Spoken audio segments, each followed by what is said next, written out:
FM Woonsocket. From the Rhode Island Credit Union Studios, 106.3 The Wolf, a Cumulus media station.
Well, that was fucking annoying. I had to fix yet another audio problem on this fucking board.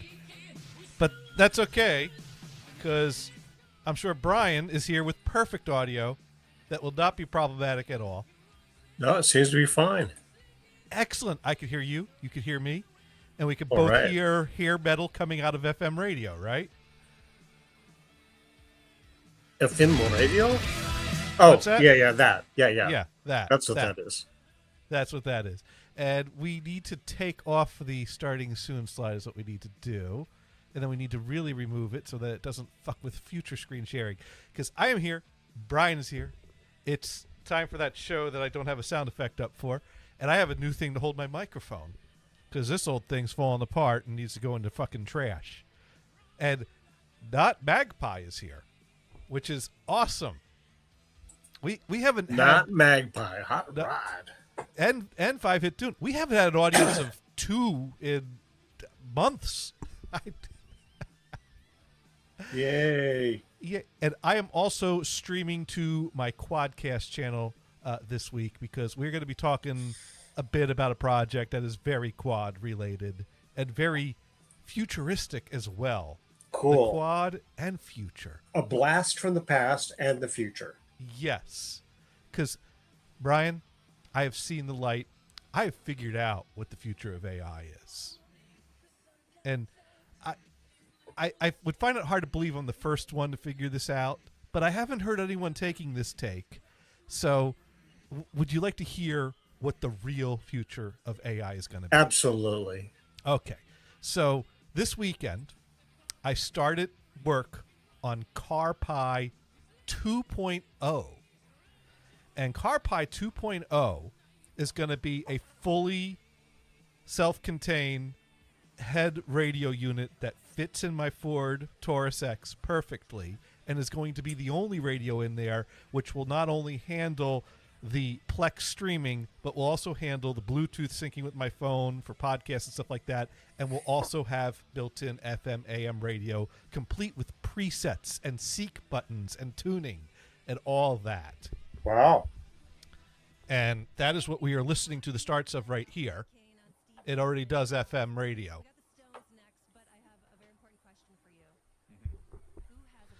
So, a little sidebar. Not Magpie right again. Hey, you remember Tioli? Oh, I remember Tioli. Next week, Eaton will be visiting Colorado. Now, Not Magpie says hopefully the output's better than the soundboard. Yeah, it turns out my spare stereo pair works fine on the stereo output, but doesn't work well on the sub outputs. That is what happened. And so it sounded fine to me.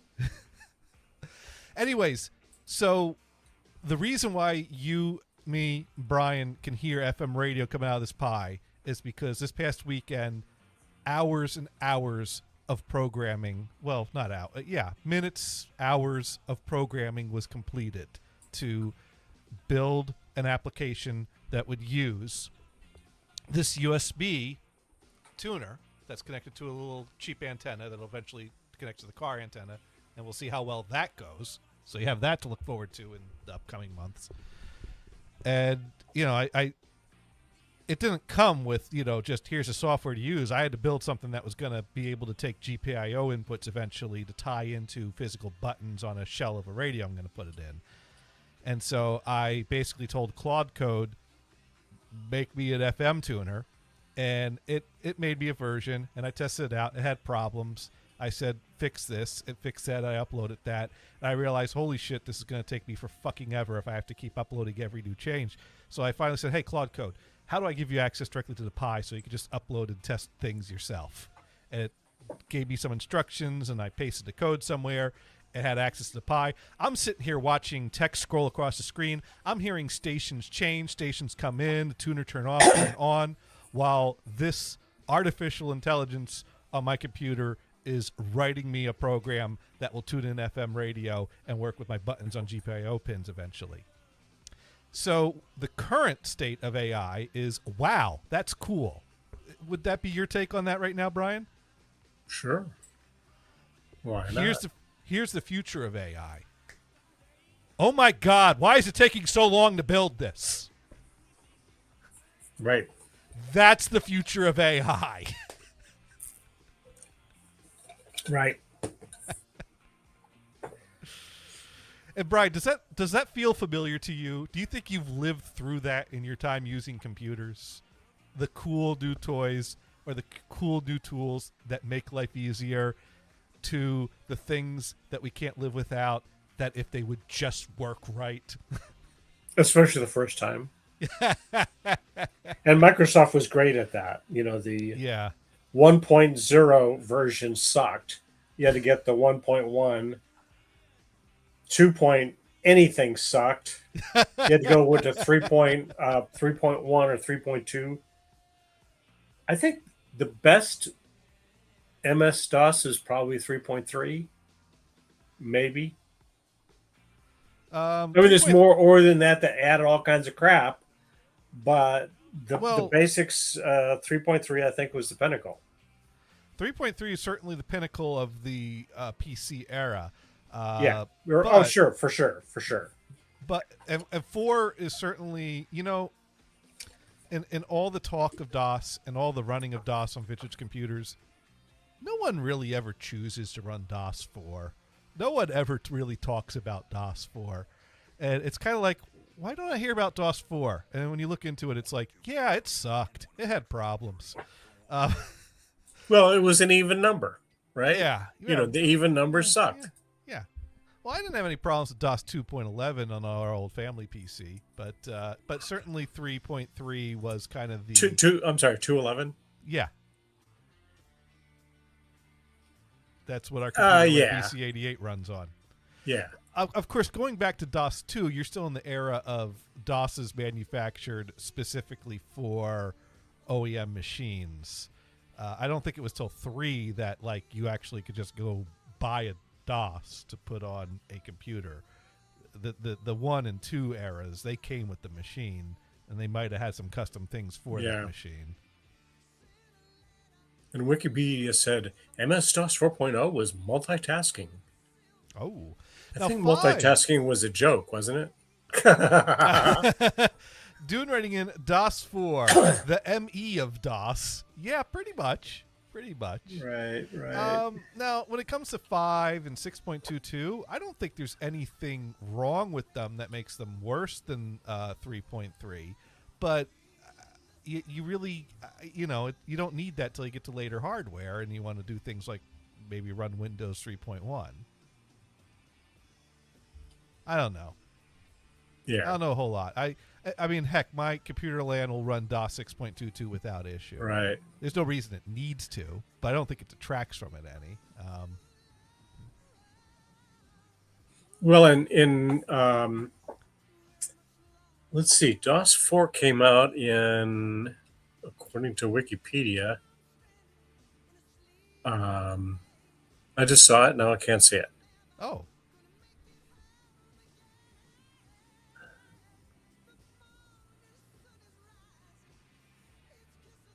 You found it, you lost it, and Oh, came out in '88.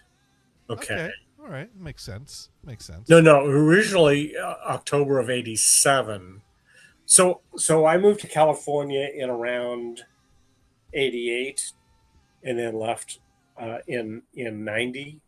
We went to Houston for a while. We were exiled to Houston, and That is exactly. anyway. So in how you that get period, I'm pretty sure we were using DOS 3, like 3.3. that makes sense.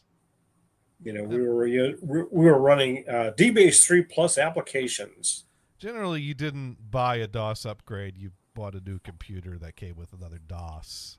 We bought a no. The company I was with were buying these company this from this little outfit back when there were little outfits still called Chico Tech, Okay. because the guys that made it were at Chico State in Chico, California, but the nickname that we gave it was Cheapo Tech, Well, that sounds about right. and it was just a PC clone, right? Yeah. Old school, you know. Uh,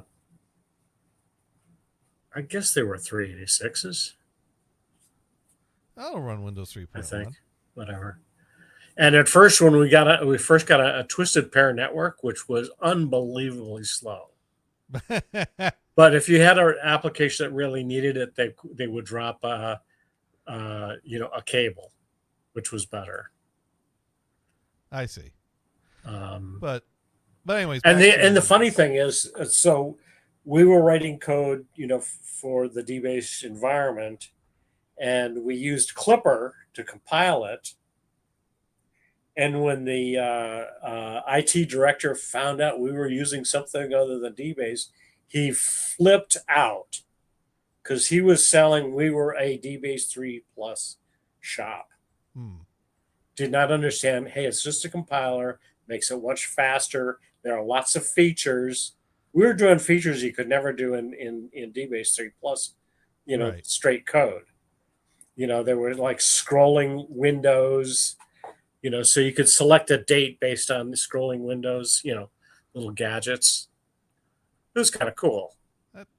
That does sound cool. There was also a third-party software where you could grab an image and have defined fields where you grab data from it, because the outfit I was working for used this third-party outfit to do their deep accounting.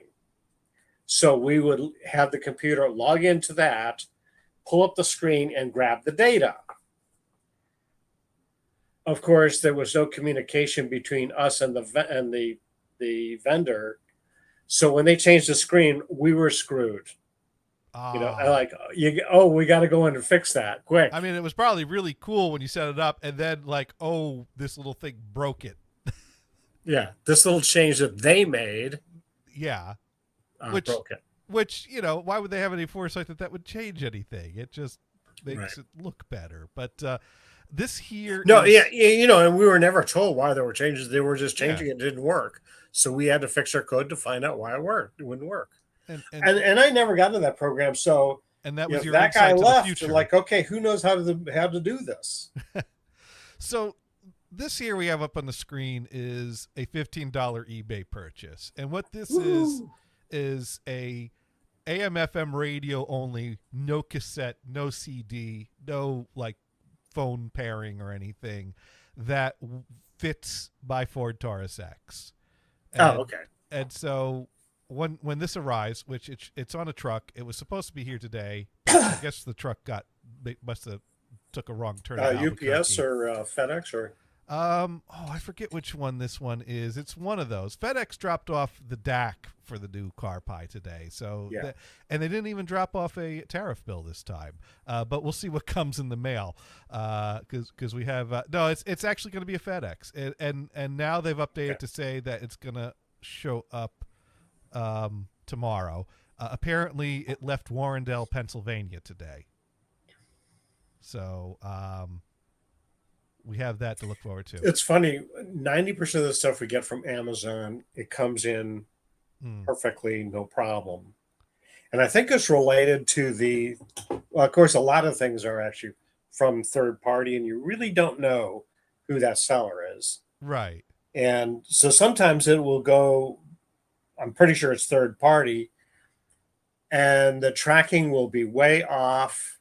They'll say, let's see, it's coming tomorrow. And then the next day it's going to go, well, we're not sure it's going to come next week. And then it'll hit the next day. So it'll come on it's missed, Yeah. So this here is kind of perfect, because who wants an AM/FM radio only in an old car or in any car? And so they were asking 20, and I'm like, well, I'll give you 10, and they came back with 15, and it's like, fine. Okay. Which you want to ditter around. Okay. $15 for a shell with buttons on it that will mount flush in my car, that should be relatively easy to link the buttons up to GPIO pins to basically have a Raspberry Pi in my car that's controllable. So I take you're going to strip out the electronics anyway. So yeah, I'm going to open that up and gut that thing like a fish. Yeah, although it'll be a little less messy than gutting a fish.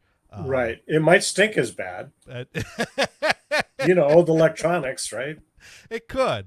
And I'm hoping that I don't have a bunch of like ribbon cables that are impossible to deal with. I'm hoping I have some leads that make it easy to convert these buttons to things that can connect to GPIO pins. And that way, the volume pushes, it's a rotary encoder. If anything, I could probably rip that out and put in a standard rotary encoder that'll fit in the hole and work that knob onto it. And of course, the audio button will switch between radio, Bluetooth, and PlexAmp. PlexAmp, being a headless app, will have to be controlled by my phone, and my phone will have to provide Wi-Fi access. So there's no way to get completely away from a phone needing to be mounted. That's why I didn't go with a touchscreen solution, because no matter what, I still have to bring my phone up and use that as a Wi-Fi hotspot for Plex connectivity. Do you ever use CarPlay? No, I've not had a car new enough to have CarPlay. Yeah.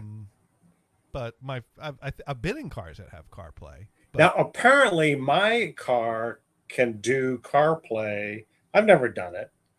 I think essentially that's what. And theoretically, it'll go to that screen, but I don't know if it works, and why spend the money on it? Now, my wife's car should be able to use it, but we're lazy. We're just using it as is. It's one of those things you got to spend time in your car while it's parked learning how to use a computer. Exactly. Which is not usually. And hey, we're usually just listening to XM radio anyway, so what's the difference? And the thing is, I don't want a touchscreen to be my primary control in the car.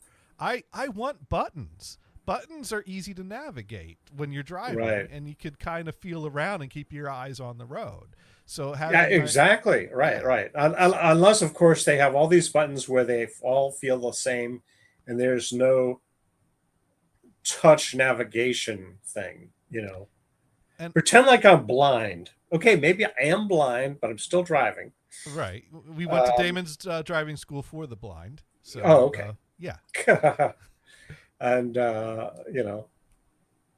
So and the other cool thing I found was I found this little diagram, which I believe applies to my car as well, which is the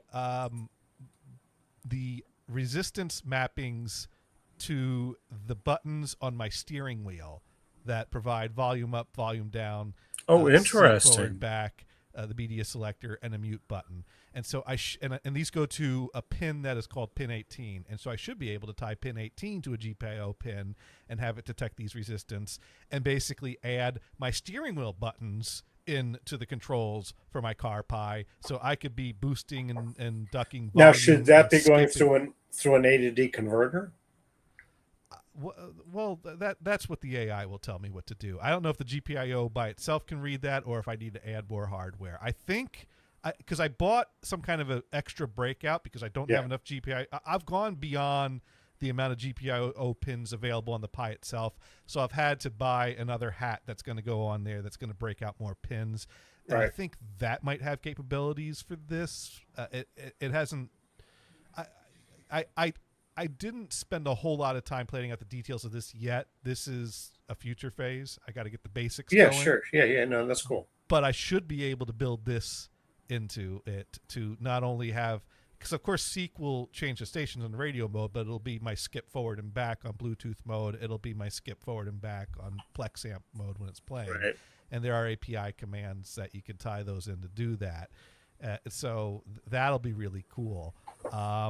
So that is the other tricky thing is going to be that I don't think I could tie the LCD screen of the radio itself into the Pi.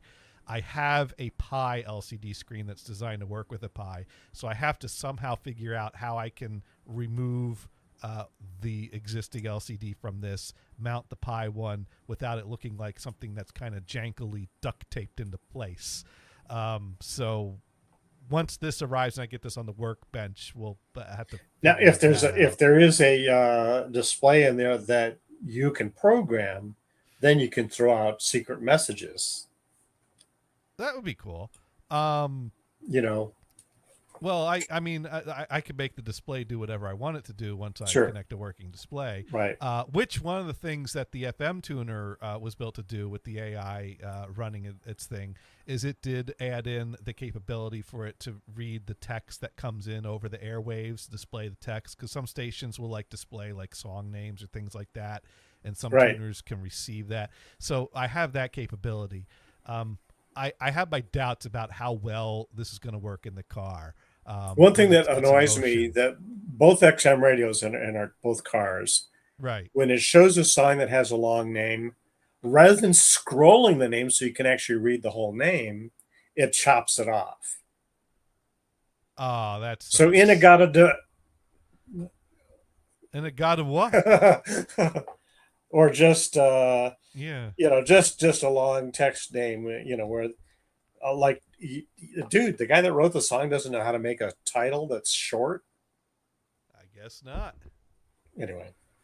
But anyways, if I come back and I share my what am I going to share? I'm going to share my SSH session into my Pi. And, Doom on the display. Let's do Doom on the display. Oh, there we go. There we go. We'll make it.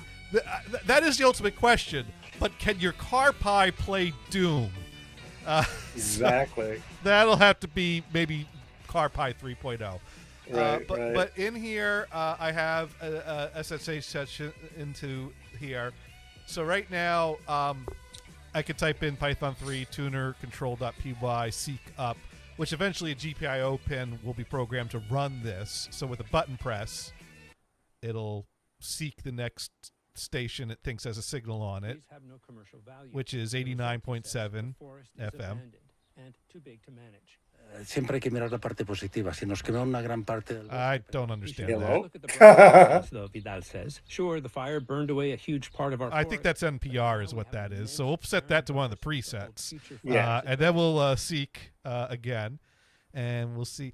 I'm not happy with some of the seek commands take up to 10 seconds, which is 92.3 coming in nice and strong with the music.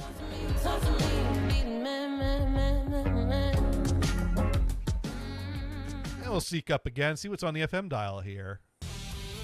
94.1.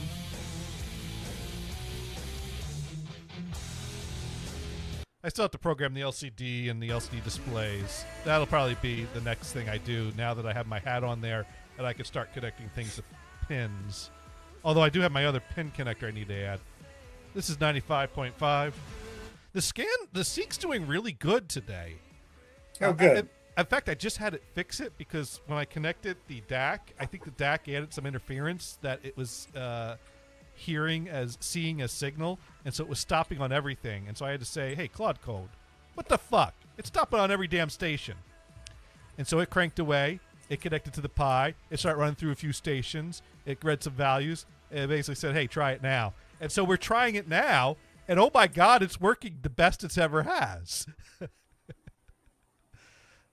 Of course, now it's taking its sweet-ass time because it does have to run a few checks to be good. 105.1. All right, that's weird that we have nothing between 95.5 and 105.1. So I might have to bitch it out saying, why did you skip things? So here's where I debug a little bit. I'm now going to use the command tune -down instead of seek up or seek down. And this will let me go through every station, and I'm going to work my way back down to 95.5 and see if it skipped anything legit when it seeked from 95.5 to 105.1. Oops, I hit up again. Here we go, tune down. All right, 104.9, 104.7. That is distortion of like some kind of.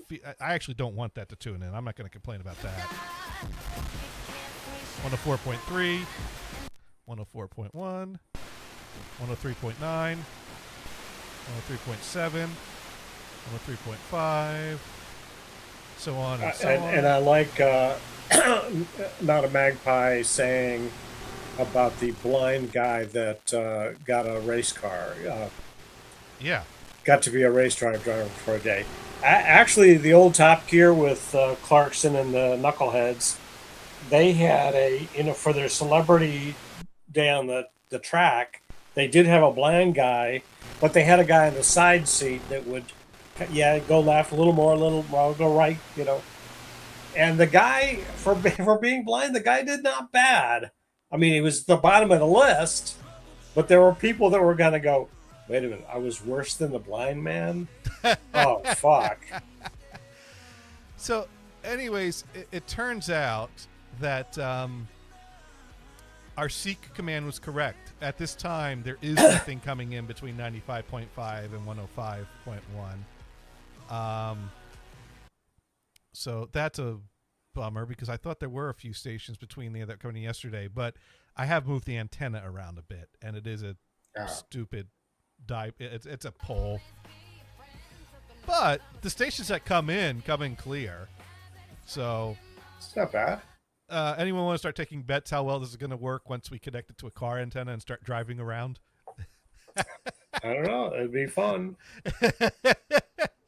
Hey, it was, I guess I should talk a little bit more about the hardware of it. Let me pull up my Amazon account and make sure I don't bring up a page that shows my address, even though Sparky Toaster. Oh, that's how Sparky Toaster. That's how I got on Sparky Toaster's Christmas card list. Right. Bringing up my order information on screen and going to a page that, for my convenience, showed me my address. All right. So what I bought for, did I actually pay $50 for that? Let me see if the price went up in the past. Let me see what I paid on the actual order. Okay.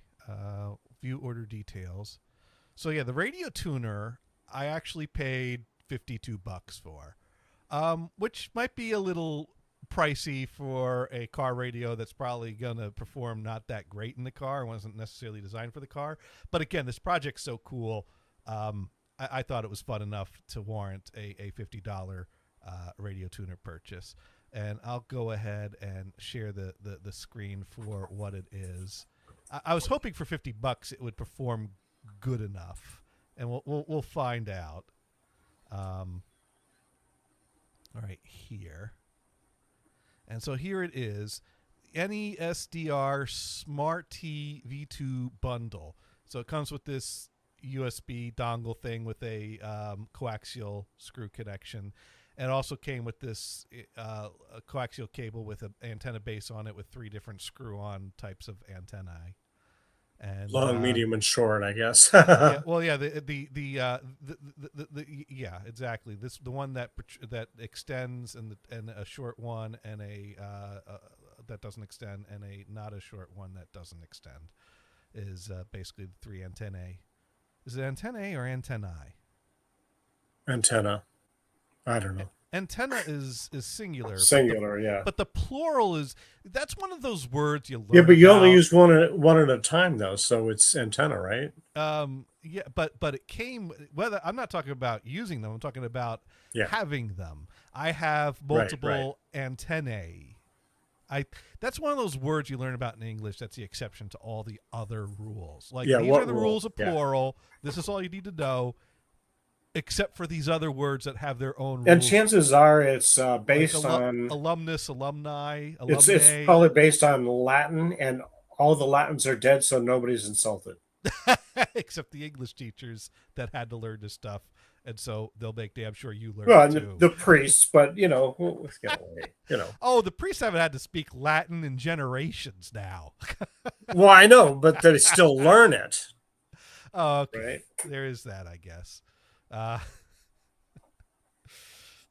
Although Protestant typically learn Hebrew and then basically New Testament Greek.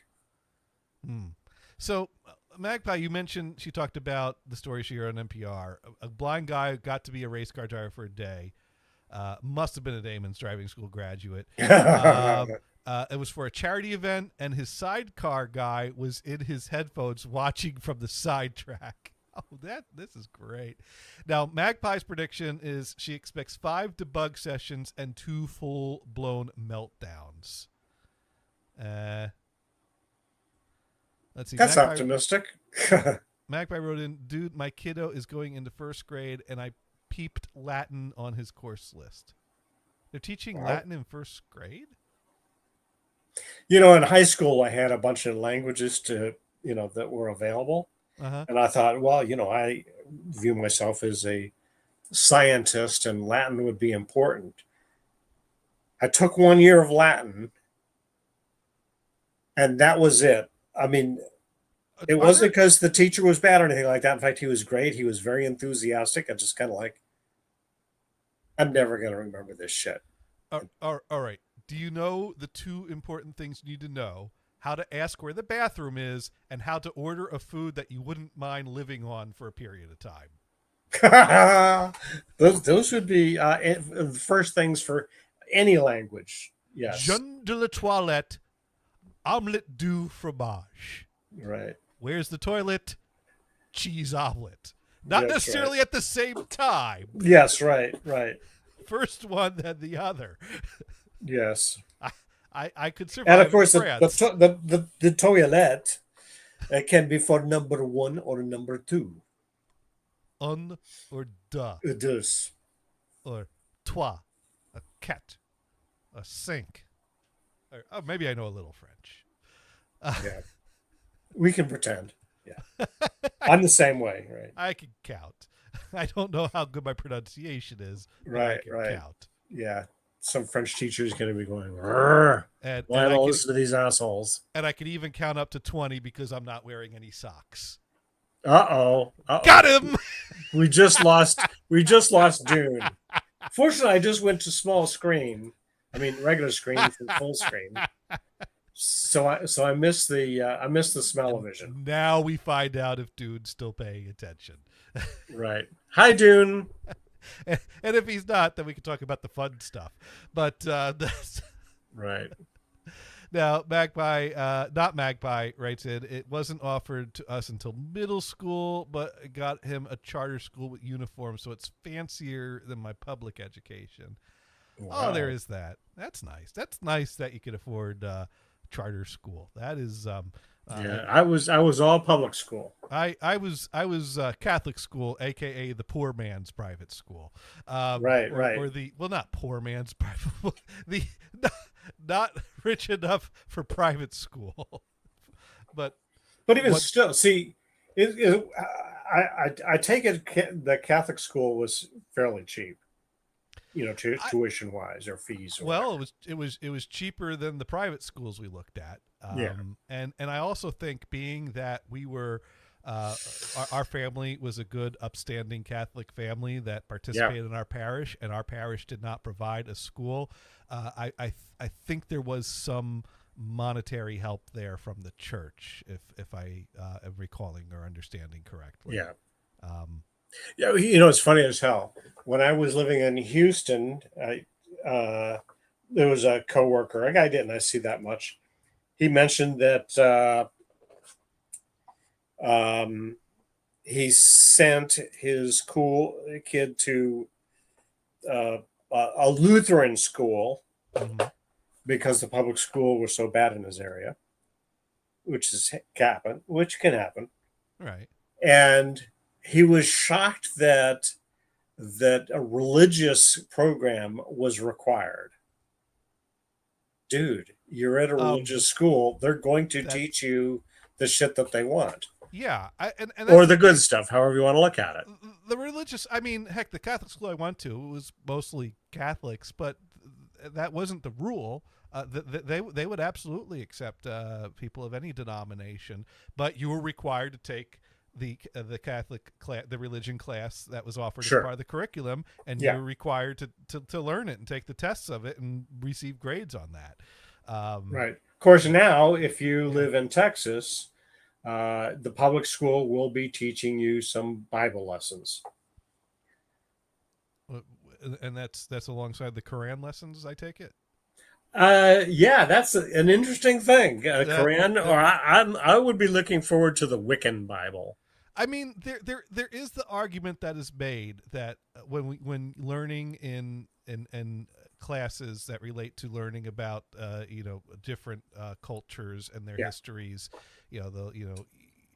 those classes, it does touch into their religious beliefs because it's a big part of their culture and a big part of what motivates a lot of what goes Yeah. on in that area of the world. And there are people that take offense to, well, your separation of church and state policy means you can't teach the Jesus religions in the school, but you're teaching them about Muhammad.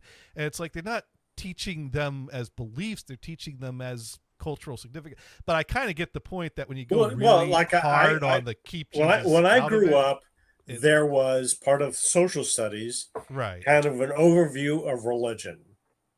It was just and kind you of can saying touch what on it's all of them. about. Right, Had nothing to do with what you should believe or what you do believe. right. These are the different And ones. that makes complete sense. Yeah. Hey, Catholics and Protestants have been warring against each other physically for centuries. Which right? is something I will never understand, being that they both follow the same dude who is pretty much all about not doing that. Well, that's because I believe different than you. Therefore, we have to go to battle. But like, did you listen to what the guy actually Exactly. said? Exactly. He kind of Yeah, said, yeah, "Don't do this shit." Exactly. That's right. Like clearly neither of you have paid any attention to the religion you supposedly follow. Right. If you're getting in the Well, middle of that and mess. okay, so the other thing is the Catholic Church, and I'm not knocking it at all. Right. The whole idea that it's Catholic means that it's universal. Mm. So it is the church, et cetera, et cetera. Right. Because Well, they believe they're the one true yeah. church. well, of course, and before Martin Luther, many of the upstarts that wanted to go a different way or correct things, they were just executed. Now, not Magpie writes in, I'm craving ice cream Sammy's. Might be back later. Might get taken by the ADHD. Oh, that ADHD will get you. All right. The whole part of this is like, I got it. As much as, on the one hand, CarPi 2.0, I'm taking my time with this one, getting it right. Because CarPi 1.0, I love it. It's been in the car for over a year now, and it's Yeah. worked stable without issues, knock on wood, over the past year. But the thing is it never was fully built to everything I wanted for it. Oh, sure. And the main reason for that is because it's working good enough and I love it enough that I don't want to fuck it up. You know? Well, yeah. Anyway, so while you're building 2.0, So I'm building 2.0 while 1.0 is still in working operation. and it's still in operation. And Good that- plan. Yeah. Yeah. I bought a new Pi 5, which has like doubled in price since the last Pi 5 I bought. Oh for yeah. 1.0. Oh, your 1.0 was Pi 5. I forgot. Yeah, well, the DAC only works on the Pi 5. So I see. that was the only, and that's the only DAC I can find that will do surround output at line level that I can Yeah. feed into an external amp. So that kind of really kind of set in stone how this project was going to work. Right. So yeah, the CarPi 2.0, I could take my time because I have something I love and it's working in place right now. And this one's the one I can get right before I install it, get everything working right, get all the fade controls, the left and right controls. And Now, is the old one and the new one the maximum amount of RAM available? well, they're not the max, they're 8 gig. I think 16 gigs the max, which is stupid money. 8 gig has been running perfectly adequate for PlexAmp, which PlexAmp is going to be the heaviest thing that runs on this because PlexAmp is turned off when it goes to the radio mode, which is just running a little USB device. Right. Bluetooth pairing, heck, I mean, a Pi Zero could do that for breakfast.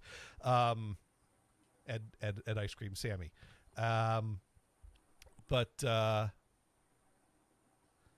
Anyways, the whole thing is though, I'm hoping I finish the CarPi 2.0 before ADHD takes over and goes, hey, that's a cute little GE TV sitting on the floor next to you. Let's see what we can do with that. Because it is tempting. And plus, I still have been intending to dig into one of my CGA monitors on the workbench in the basement after I finish building the Bluetooth converted old portable 8-track player.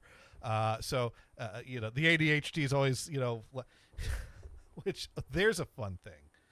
Apparently, I now have to convince the medical institutions again that I'm ADD. Maybe I should just send them a link to the show, and let them listen to a few episodes. Right. And I think that should, because remember a while ago, I started thinking, I wonder if modern adult ADHD medication could help me focus a little better, and I'd be open to trying it since it's my idea and not parents badgering me to take the pills so I won't yell at them. So I asked about that, and they basically said, well, we'll send you through for a study. I did the study, and the study came back that I'm coping so well that the study can't really find any conclusive. They can't. They couldn't. Well, that's kind of good news, right? You don't need no freaking medication. It's good news, bad news. Like, I'm coping so well that the study basically left it that we can't rule out the possibility that you have ADD, but we also can't confirm a diagnosis. And they recommended some focus classes or some other thing that I'll probably, one of these days, maybe I'll look that up and get to that after I finish all these projects. So I recently got a new primary care provider, and he's looking through the records. He's like, tell me more about this, lack of focus at work. And I explained that all to him. He's like, well, would you like to? And so he said, okay, do you have a lot of unfinished projects? I mean, do you have a few unfinished projects? I'm like, more than a few. Do you interrupt people? Yeah, from yes. So you're also talking all of my symptoms. Do I have unfinished project? Not too many. Well, I mean, when I first met you, shortly after I met you, you start talking about your whamola. Is that what that is? Yeah, exactly. So, I mean, how long was that sitting in the garage? Oh, it never has. Oh, no. That's been there all along? I thought that got buried it's somewhere. moved around. Yeah, it moves around. That's going to be cool. You're going to have to demonstrate that after you finish building that. So he basically said, all right, well, let's start you on a little something here. Would you like to try? I'm like, yeah, sure. And so he writes a prescription, and he sends it into the pharmacy. And the pharmacy goes, well, we need approval from your insurance company, and they send it back. And then the insurance company sends me a letter explaining why they've not approved this because I don't have a diagnosis. So now I have to convince the insurance people that they don't know better than my doctor. And generally, that's not an easy task because as far as they're concerned, they know far better. In fact, why would we even go see the doctors? We should go see the accountants that run the insurance company. Because they know all this stuff way better than any doctor does. Actually, the person that works with your doctor that files the claims to the insurance companies, right? they typically know well. The experienced ones, Right. the inexperienced will code something wrong and you get fucked over. But the good one will know how to code it properly so to get paid. Right. But- Like it, and I've talked about that where the lab that draws the blood, sometimes they send it in because there's a code that covers the whole panel, and my Right, insurance right, right. company doesn't accept that code because even though that code is described as a preventive care code, they don't describe it as preventative care. So they have to, and so I call them and they basically go, well, your insurance company turned it down, so you're just going to have to pay that. And I'm like, the fuck you talking about? That's preventative care. That's covered. Like, we'll take it up with the insurance company. And the insurance company goes, Yeah. we won't talk to you because you're not the entity that sent this claim over. I'm like, the fuck you. So I literally had to talk to 2 brick walls that say you're talking to the wrong person. You have to talk This to the is other brick exactly wall. why over I there. like Kaiser. But when I called back the lab, I got the person you referred to, the one that knows how to work the system, that knows the codes. And she's like, oh, Right. I see what that dipshit did. They didn't say that part out loud. Right, but right, I could right, tell. right. It's like, oh, fucking dipshit. I've told them how many fucking times how Right, to. right. You got to break it out into 5 separate codes. You can't just use the one easy code. They're good. I'll take care of this. Don't worry about it. And sure enough, it got paid. So. It blows my mind. But again, who needs doctors when we have all these, accountants working for insurance companies that know far better what our medical needs are than any doctor could ever know? Really, we should just cut the middleman out. Go in, have some person in a suit tell us no. My favorite go home story. and die. My favorite story is, so my brother knows this woman that's from Austria. Uh-huh. She's lived in the United States. She lived in Dominican Republic. She worked. She happens to be a doctor. She was living in the Far East someplace, I think Vietnam, for a short time. Anyway, all over the world, and she had a medical problem, and it was covered by Austrian's medical insurance. Says, yeah, you're fully covered. So she hops on a plane, goes to Austria, gets it all done, comes back, and then she gets a letter from them and says, oh, by the way, did you flew or something, travel expenses to get to Austria? Oh, yes. And how much was that? Such and such. Oh, and we'll pay that too. Yeah, no, Motherfucker. medical tourism is absolutely a thing because of how fucked up the insurance companies Well, are she in happens this to be country. a citizen of Austria, so she can do that. Right. But I You know, mean, you and I can't go to Austria to get no, it. but like I know people that have family or heritage from other countries, and it's like, Yeah. oh, the dental work is so cheap there. I don't even bother, like, oh, I need some more work on my teeth. I need to plan another vacation. Right. Go get my teeth. So I was following this woman on YouTube, Mm-hmm. and she had a dental issue, and she told her viewers that she was going to Mexico to get it done. Mm-hmm. And people were going, "Oh my God, Mexico's so dangerous! Don't do that." Whatever. There's some parts Yeah, of this whatever. country that I think Anyway, are so pretty dangerous. second. Well, there's some parts of this country that are pretty dangerous. Oh yeah, no Any doubt, no country's doubt. got their dangerous territories. Anyway, so she did it and then explained, oh, yes, this procedure was so much cheaper in Mexico than the U.S. It's just unbelievable. And they did a great job. Yeah, And I've heard, and I hear stories about people going into Canada to get procedures done. there's that too. Now, one But, thing that blows my mind, there was a fellow that I met. He was a veteran, so he had the VA. And I've understood that the VA can be really good if you get in the right place, right? I've also heard it could be bad. It's mixed. I don't know the details of it. But Me anyway, he was getting some of his cancer treatment with the VA, but also went to Canada to get some cancer treatment. And I don't really understand the duality and how that works. But Yeah, that's weird. We're getting out of Yeah, our very element, weird. though. and he was older, so Is this guy already dead? I don't know. So another cool AI story. I think we might have exhausted the car pie at this point. I do at some point want to post maybe a better video to the Quadcast channel. So if any of the Quadcast people are catching this and getting bored with the medical talk, not only there's so many cool things going on with Plex. It is if you didn't get your lifetime pass before they like tripled the price, I'm sorry, man. You missed out on the golden opportunity. Oh, I saw those notifications to get that, and I go, why do I need it? I don't pay them a dime. Well, there's a lot you get for free, and you could do a lot for free. For example, if you want to be able to stream remotely, so like if your server is in your main house and you go to the beach house and you have a Roku stick in the beach house, you can sign into Plex on the Plex app on your Roku stick, and it will just over the internet connect to your server and stream from there. I believe that used to be free. I believe that requires a Plex pass to do now. Oh, now, okay. Let me let you in on a secret. Yeah. Because it's too late to get a affordable Plex pass. It's gone up to $750 now.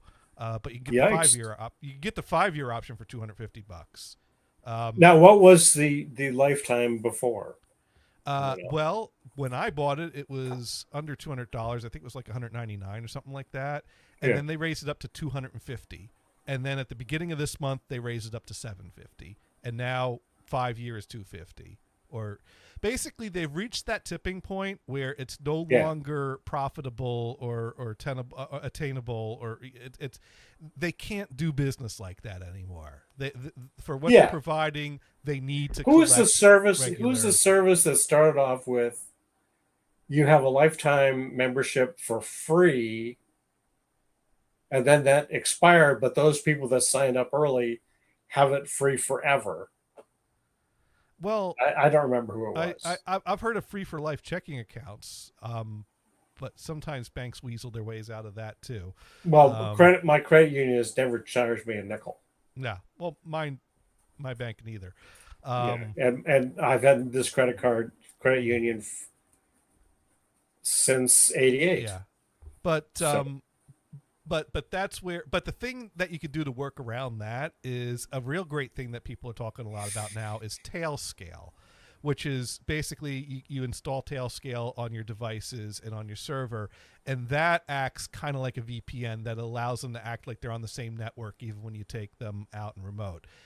Now, I don't know how you would get that on a Roku stick, but like if you had like a Pi that you were running something on, or some type of device that you're running Plex, you could then view your Plex material with Tailscale, keep it everything. Sometimes people use as an Plex alternative is Jellyfin, because Jellyfin offers a lot of that DIY home media server, but it's built to be local. It's not built to do it over internet remotely. But if you add Tailscale to your devices, now you can do remote. But I gotta tell you, no regrets buying my Plex lifetime pass, especially since I did it before 2 price increases. But to do the headless Plexamp like I'm doing, headless Plexamp requires syncing to a Plex pass. Now, the thing is, headless Plexamp has kind of reached a end of development, because the guy and one of the founders, I believe, of Plex, Elon, he has started working on another personal project called Caldera, which has been released. And there are different versions of Caldera, desktop player, and there's a headless version of it. And it is way more lightweight than Plexamp.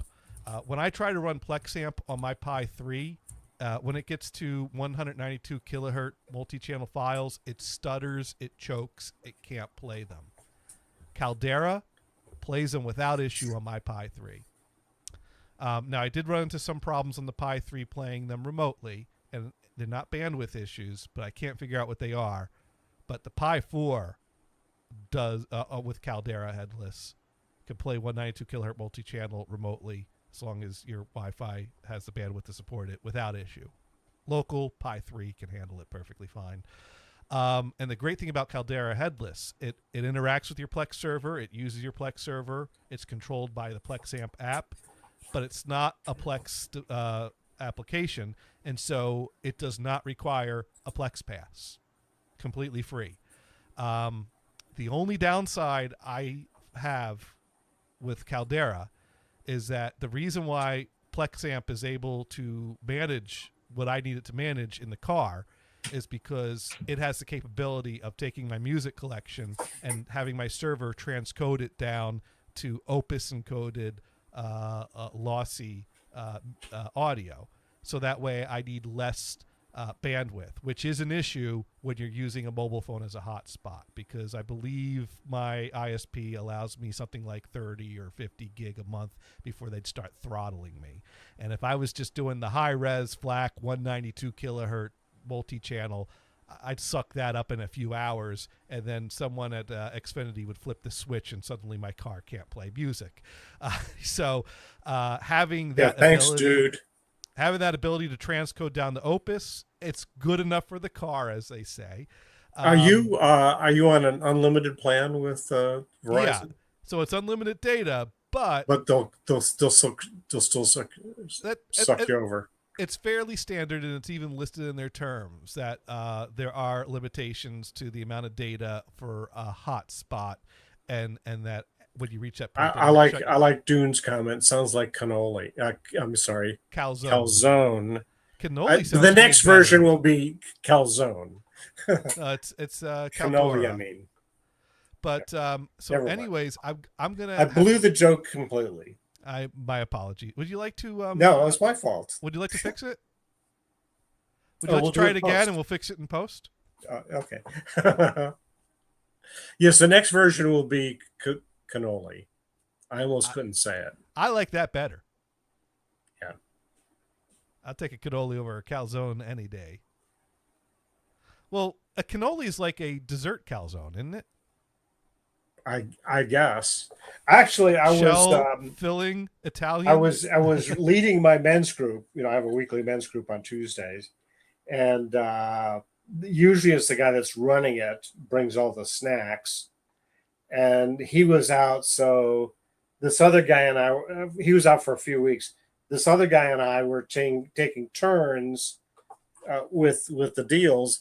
And I brought in, I said, what the hell? I'm going to buy the group some cannolis and stopped at, usually we make coffee there, but it stopped at Starbucks or Pete's for coffee, which was funny because it was after hours. And I mean, it was not after hours, it was late. And there's, well, we don't have anything coffee pot, so you can't get regular coffee now, which is weird. That's weird for a coffee. But they could do any of the espressos, including the Americano, which basically is American style coffee. Yeah. Well, that's like the same ratio, but it's putting it's adding a espresso into hot water. So it waters it down to the same ratio, the same level as a coffee, but quite frankly, it's good. So. Yeah, no. Gothard was introduced me to the Americano. We went to a coffee shop before or after a concert or something. And when I was in Singapore, all you could get would be like American coffee was Americano.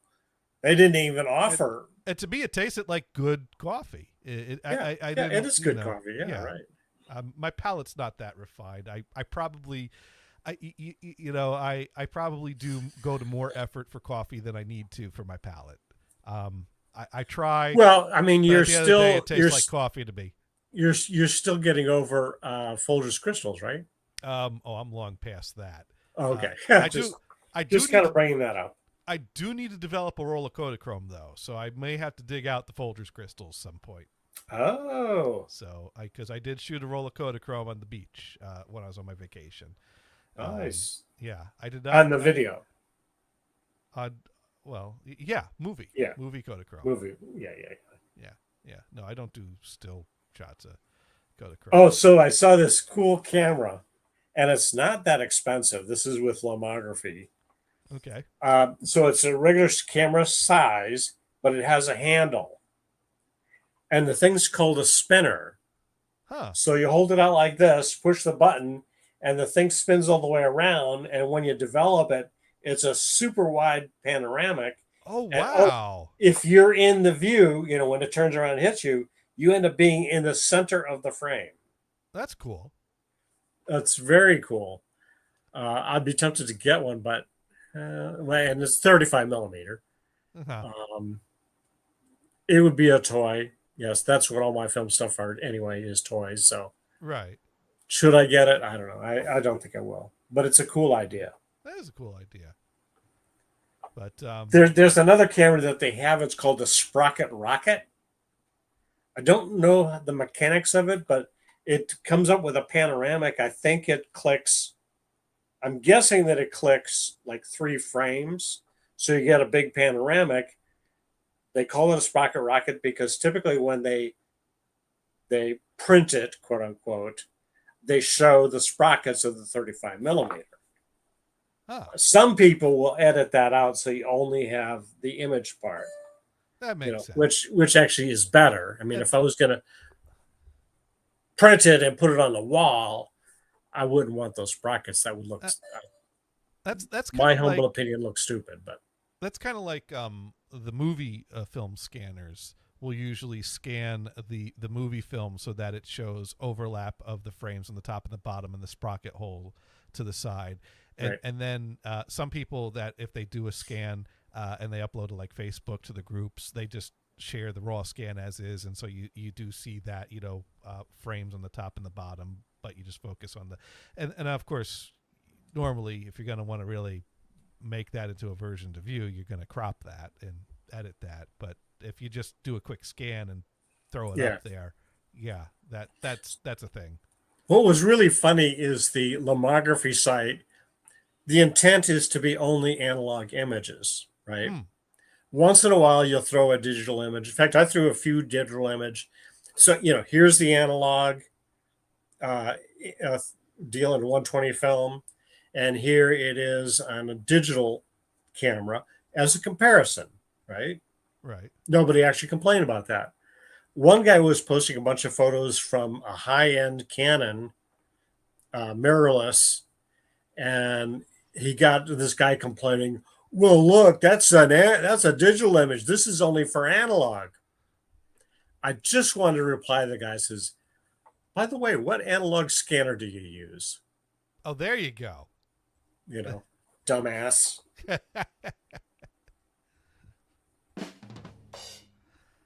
Finally got the sound effects up. Oh, good. We And you got the right one. Yeah, and that means that being that it's taken me this long to get the sound effects, and I haven't even announced the show title that you are currently tuned into. Insert title here. And there's our studio audience applauding for us. So, anyways, I wanted to talk a little more about AI. Oh, right. Because I did another thing yesterday. Yesterday, I did some flea market shopping, and I bought a bunch of tapes and records, and we'll talk about that next. But I didn't find or look at any board games. So I don't know why when I got home from flea market shopping and started playing a few of the tapes I bought, I started thinking about old board games. But suddenly I remembered a board game from my childhood called Bazaar. And I'm not even sure if board game is the right way to describe it because there's no board. There's no playing surface. If anything, it has cards. But they're not cards that you hold in your hand or play. They're cards that you purchase with these jewels that you have. So it's kind of a buying and trading type of game to try to buy the most goods. And so I was remembering this game. I used to Monopoly without a board, as it were.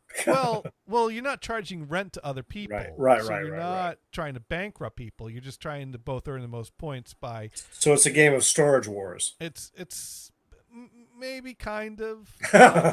Yeah, no, I'm only kidding. Well, so what is my impulse reaction whenever I think of some toy or thing I had in my childhood?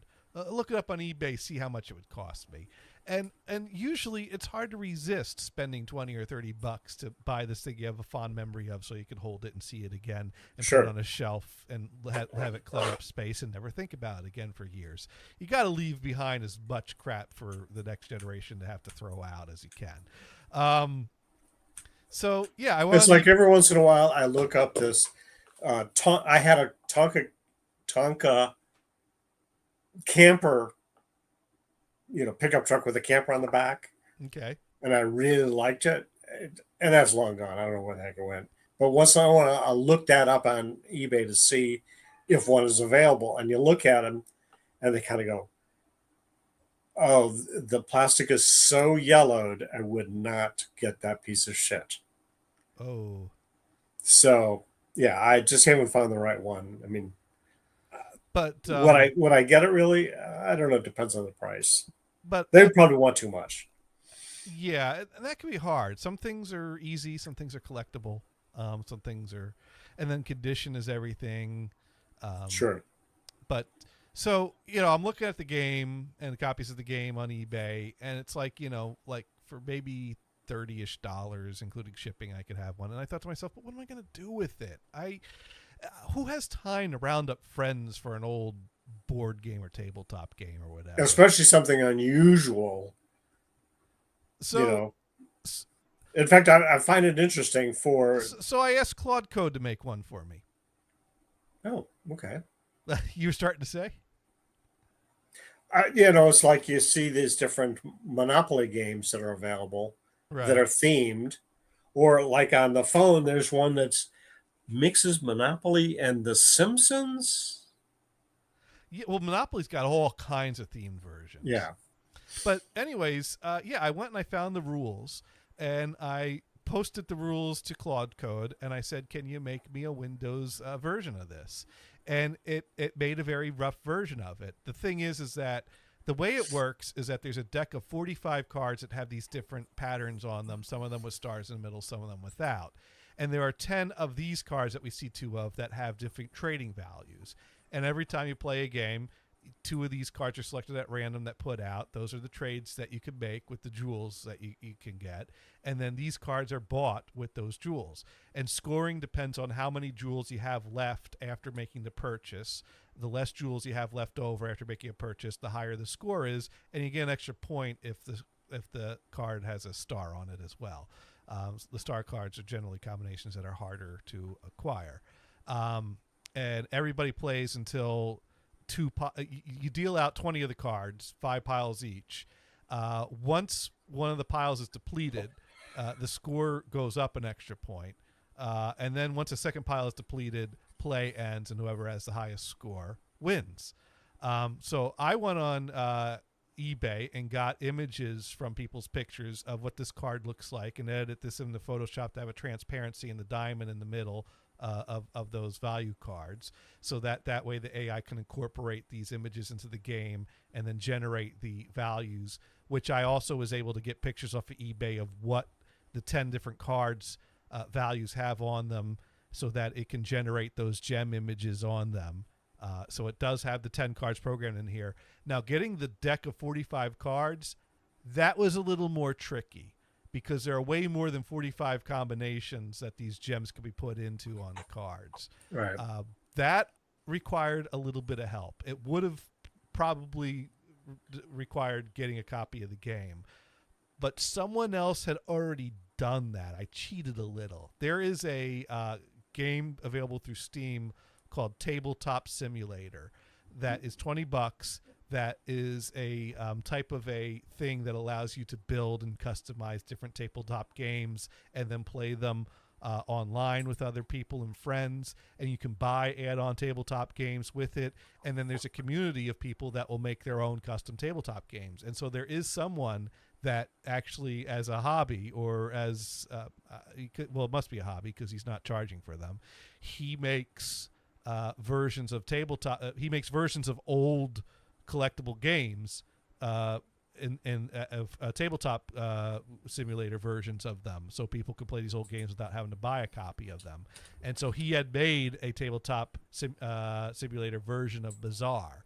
So I paid the $20 to buy Tabletop Simulator so I could get his free version and have it download to Tabletop Simulator. And then I pointed Claude Code to the folder it downloaded all the data to, and Claude Code was able to dig that up and get the information about the decks of cards, and from that generate these images, which again, this order is a image I found online of an actual playing card from the game, and I again made a transparency in the middle, and it generated the navy background and made these gems, so based off of the data from. So yeah, this is a totally playable version, few hours of time that I have that I can now play against computer players, and so far I've beat the stuffing out of the computer players because they're so fucking dumb.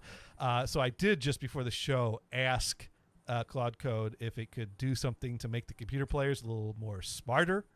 So I don't know how well it did, but basically, so computer player 2 got to go first. It rolled this dice has all the 5 colors of gems on each side of it, plus a 6-sided star, which is wild.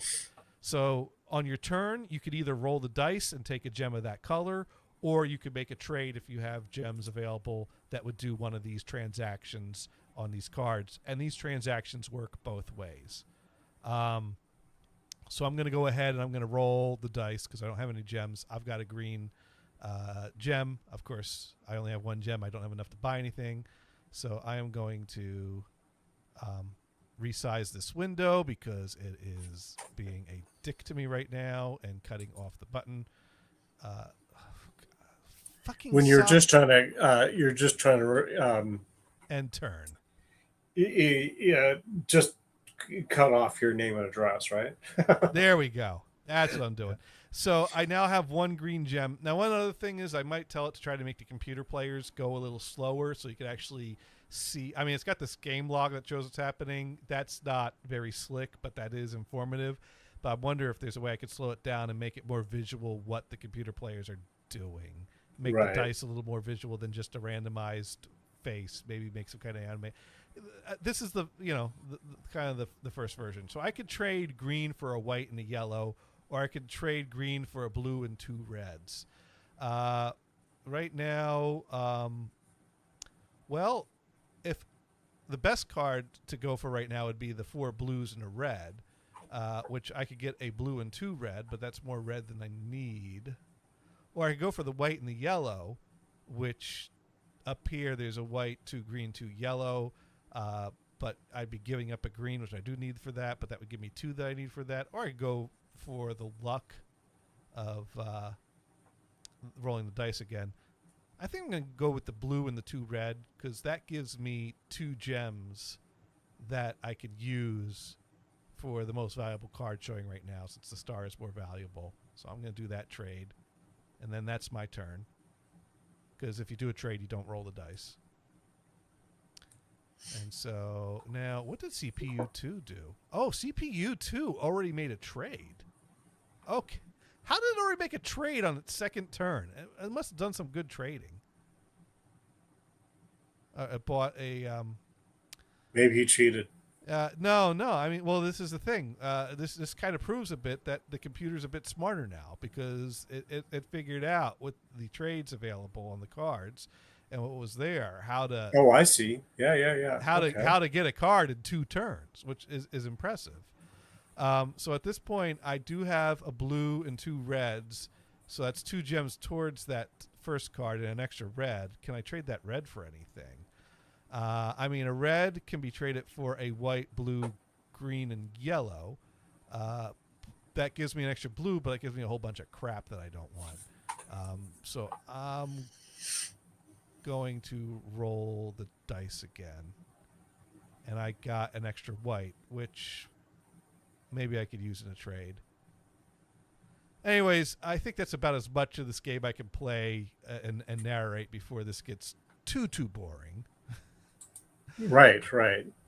So now, Brian, what are your thoughts on that? I spent a few hours with AI, most of it AI just cranking away in the background and me, asking a few questions here and there. and got this playable game out. Are you surprised at this, or is this kind No, of I think it's cool. expectations? To me, it's yeah. What can it be really used for? Yeah. I mean, I'm in a lot of sites on Facebook or whatever that want nothing to do with AI. Arr! Hmm. It's here. It's going to happen. You can Learn refuse how to to use use it it. or just go die. You can refuse to use it, but that ain't going to stop everyone Exactly. else. You're not I, doing I yourself saw, any and I don't favors. remember the product. There is a way you can build an AI machine that's local and it isn't fucking spying on you. Um, yeah, I thought that would be kind of cool. The thing I have with that though is that if it's all local, how is it learning? How is it storing the whole knowledge of the universe into your like? Well, I mean, you could feed it with data that you collect of areas of your interest. I mean, to me, that's kind of limiting. Which, if you have a use, I understand that. if you have a use, I mean that is where I've always thought of corporations having their own corporate AI that has their corporate data in it, because if you got Right. libraries of And I think that's the danger is the corporate libraries. Right. You don't want your financial information suddenly be out there, or all of the detailed cost and right. sell of all your stuff. I mean, But if you have corporate data that needs to stay within the corporation, that would be beneficial to be able to ask a virtual being questions about Right. it that can instantaneously tell you anything without having to look it up. Obviously, that's the direction local AI models are going to go. I mean, I think they're already doing that. I think that's already a feature of you Right. could have it internal that doesn't touch the web mode that has access to your corporate data, or then you could switch over to the it goes out in the world, but be careful what you tell it, because Exactly. like don't be giving it medical data, but you could go ask it how to Right. fix a computer problem that a nurse or a doctor Exactly. might be having. Right. Yeah. And then the next question, if you're into an AI deal, is it scanning your computer to figure out more about you? So maybe you have a separate computer that does you pay your bills, you have your financial information, et cetera, that's isolated from the AI Yeah, monster. I've kind of thought about. I mean, for now, I'm using Claude Code on my main machine, but that's because Claude Code lives in Virtual Studio, a Visual Studio Code, and it asks me if it's. I tell it what folder to do the project in, and if it needs to access other things like my Pi or install Right. different tools to do it, it asks me, and I say yes, and I see it's running this command, which is accessing this. I kind of, which is actually getting annoying in a way that I have to keep telling it, yes, you could do that, yes, you could do that, yes, you could do that, but it's at Sure. some, it hasn't said, hey, all right, if I open up a browser and see what passwords you got saved for your banking information, it's not asking. Yeah, do that. So that's where that's no problem. that's where I'm kind of thinking, like, maybe it would be beneficial for me to build a VM and put Claude Code on there and Visual Studio Code on there, and set it to some kind of mode to just say yes to everything involving this machine. You own this machine. If you fuck up this machine, I could just delete you. Right. So that might be where, but for now I'm running it on my main machine, answering yes to things and making sure it's just accessing things that make sense, and not like, going looking for personal data over in my Google Chrome browsing history, and tell the world all the weird shit that goes on there. I find it interesting. So you do the drive-throughs to some fast food place, and as I like to say, it's some robot that starts with your order. It starts off usually suggesting what's on sale, right? And then a human gets on and takes your order. Carl Jr. has been elevating that automated deal. Now, I don't know if AI is involved, and I have had completed a couple of transactions, no human intervention until you get to the window.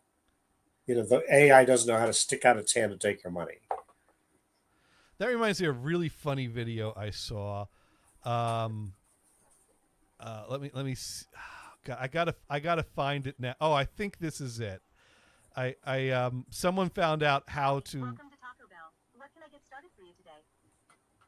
Can I get 18,000 water cups, please? Okay. What can I get for you?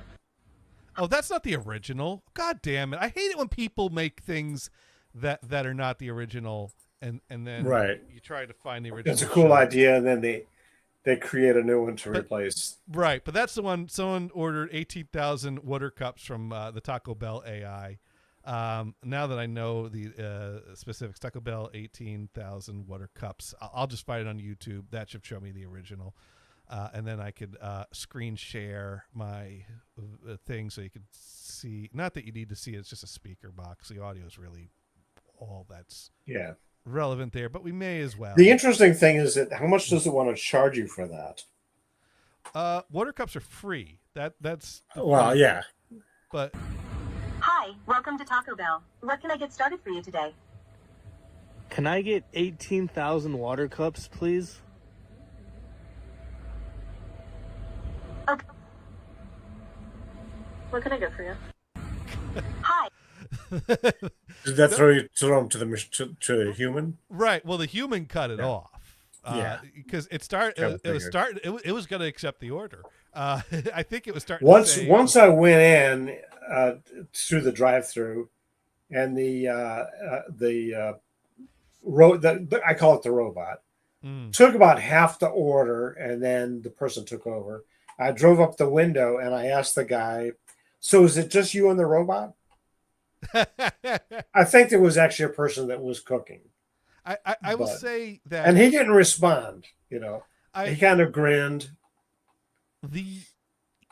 I at this point in time, our Wendy's has AI drive-through robot, and the AI drive-through robot takes the full order or attempts to take the full order. Yeah.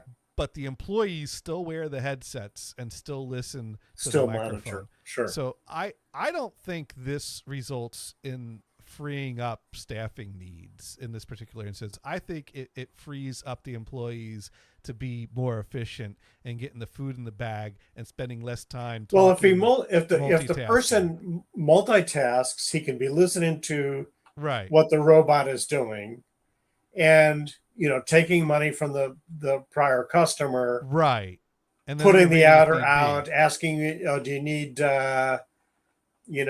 you need Disgusto sauce with that?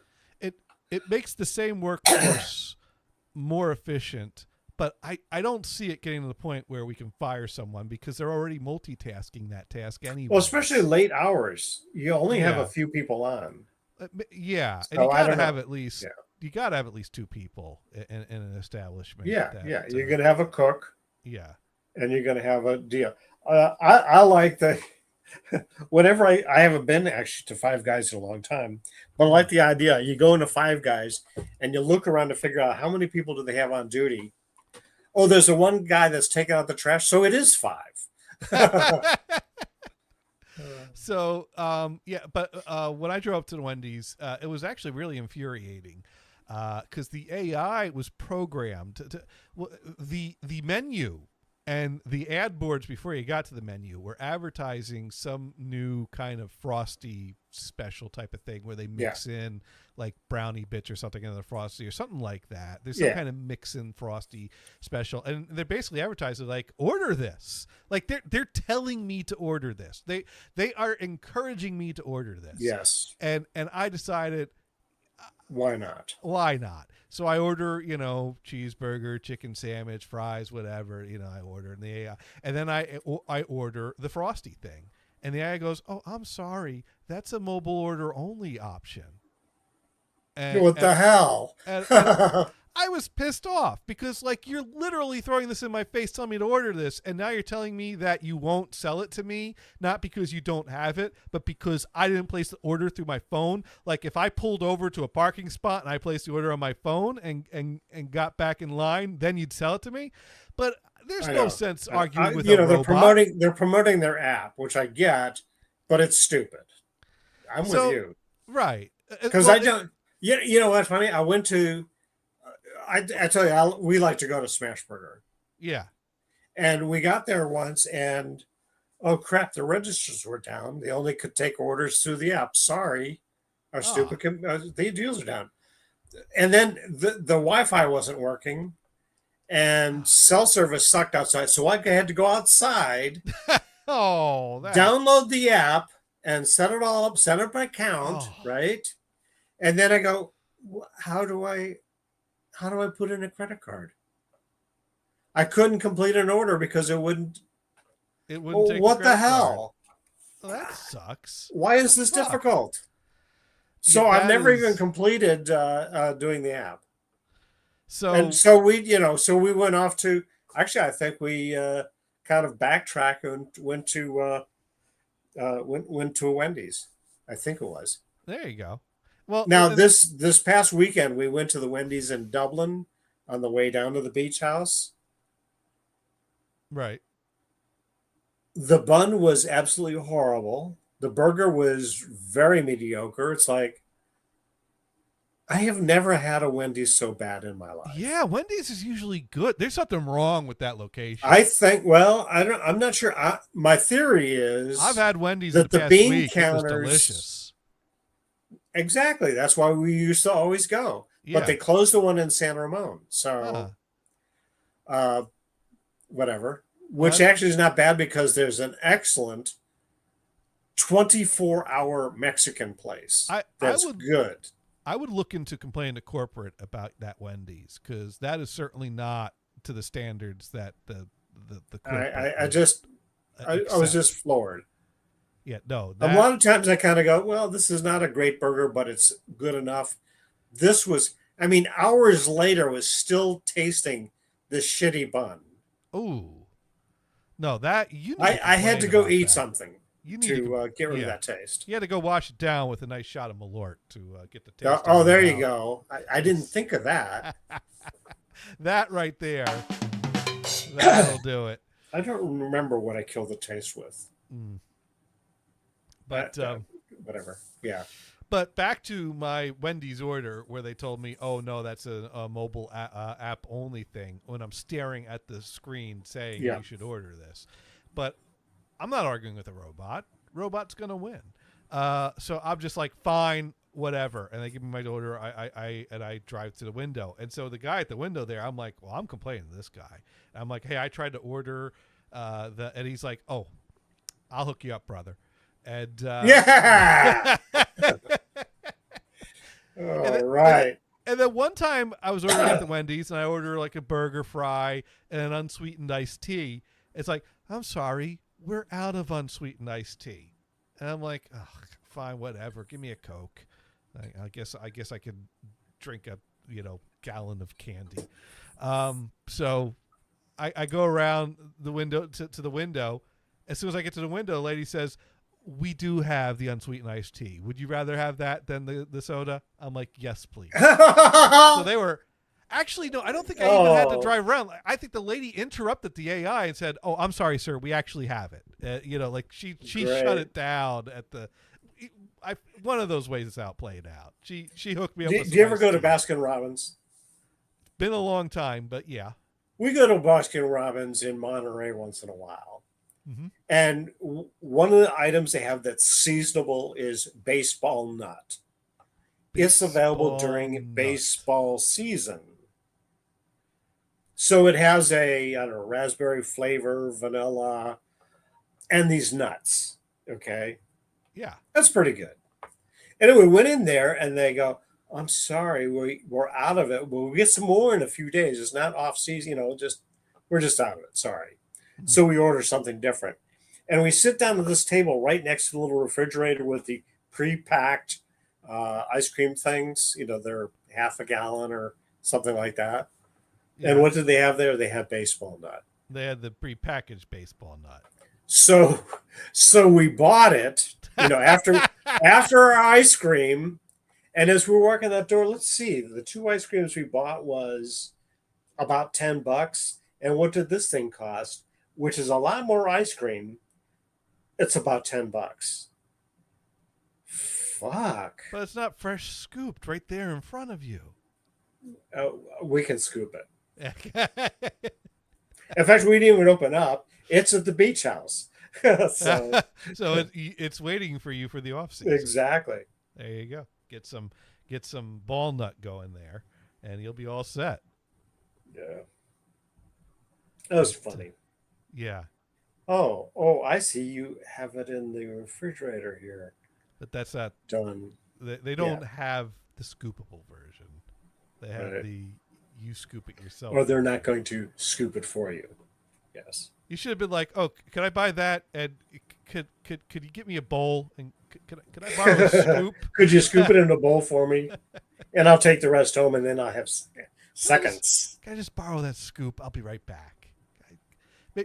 Never mind. Just give me the spoon. I'll leave it all here. In fact, it wasn't busy. I think they would have scooped it if we asked them. That would have been funny. That would have been. That's Anyway. too bad. Anyway, so what about you, Brian? Have you thought of any incorporating AI to any of your projects or your fun little things?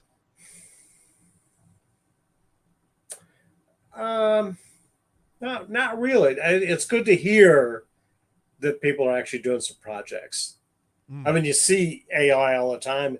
In fact, a lot of posts on Facebook, people are saying, "Well, I don't like that AI shit." I'm not sure how you can tell.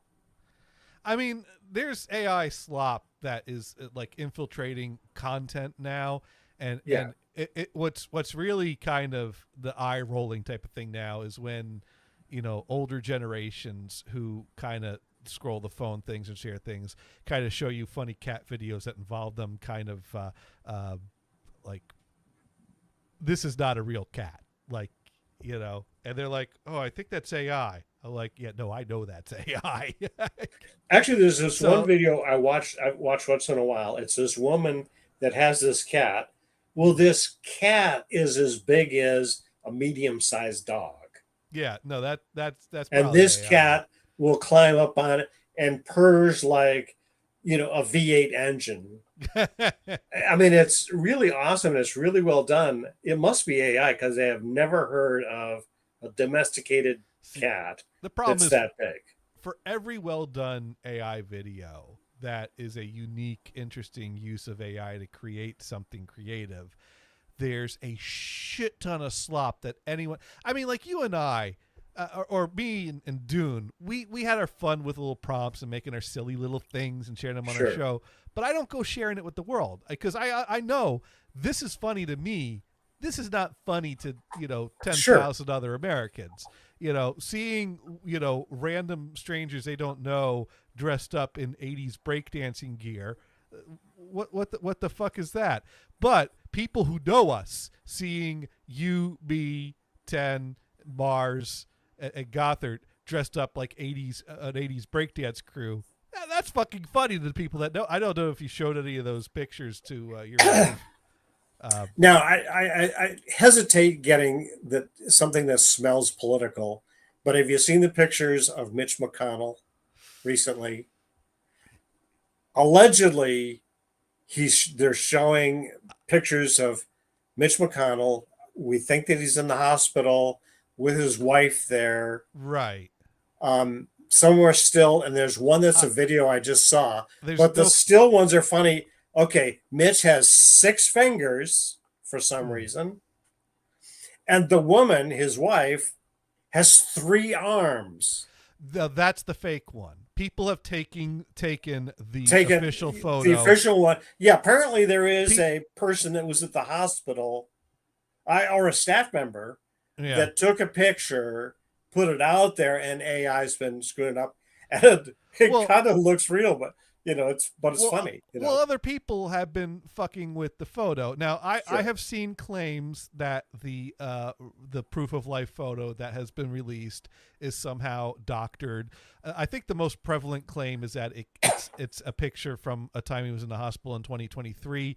Yet no one has produced any actual versions of the 2023 photo. No one has produced any credible evidence that photo is faked. So as Yeah. far as we know, Mitch McConnell is still alive. And they say that you should never speak ill of the dead. And so I'd like to personally thank all the Republicans in Congress that have gone to great measures to ensure the American public know it is still okay to shit talk Mitch McConnell. Get him in while you can. So, thank you for that. Right. Right. Yeah.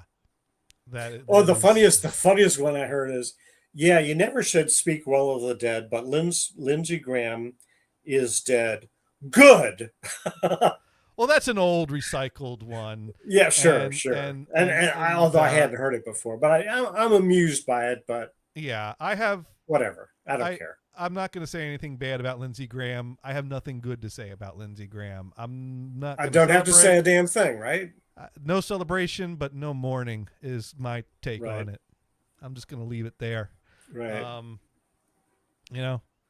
I mean, you could go the way Trump went about Mueller, but I wouldn't recommend that.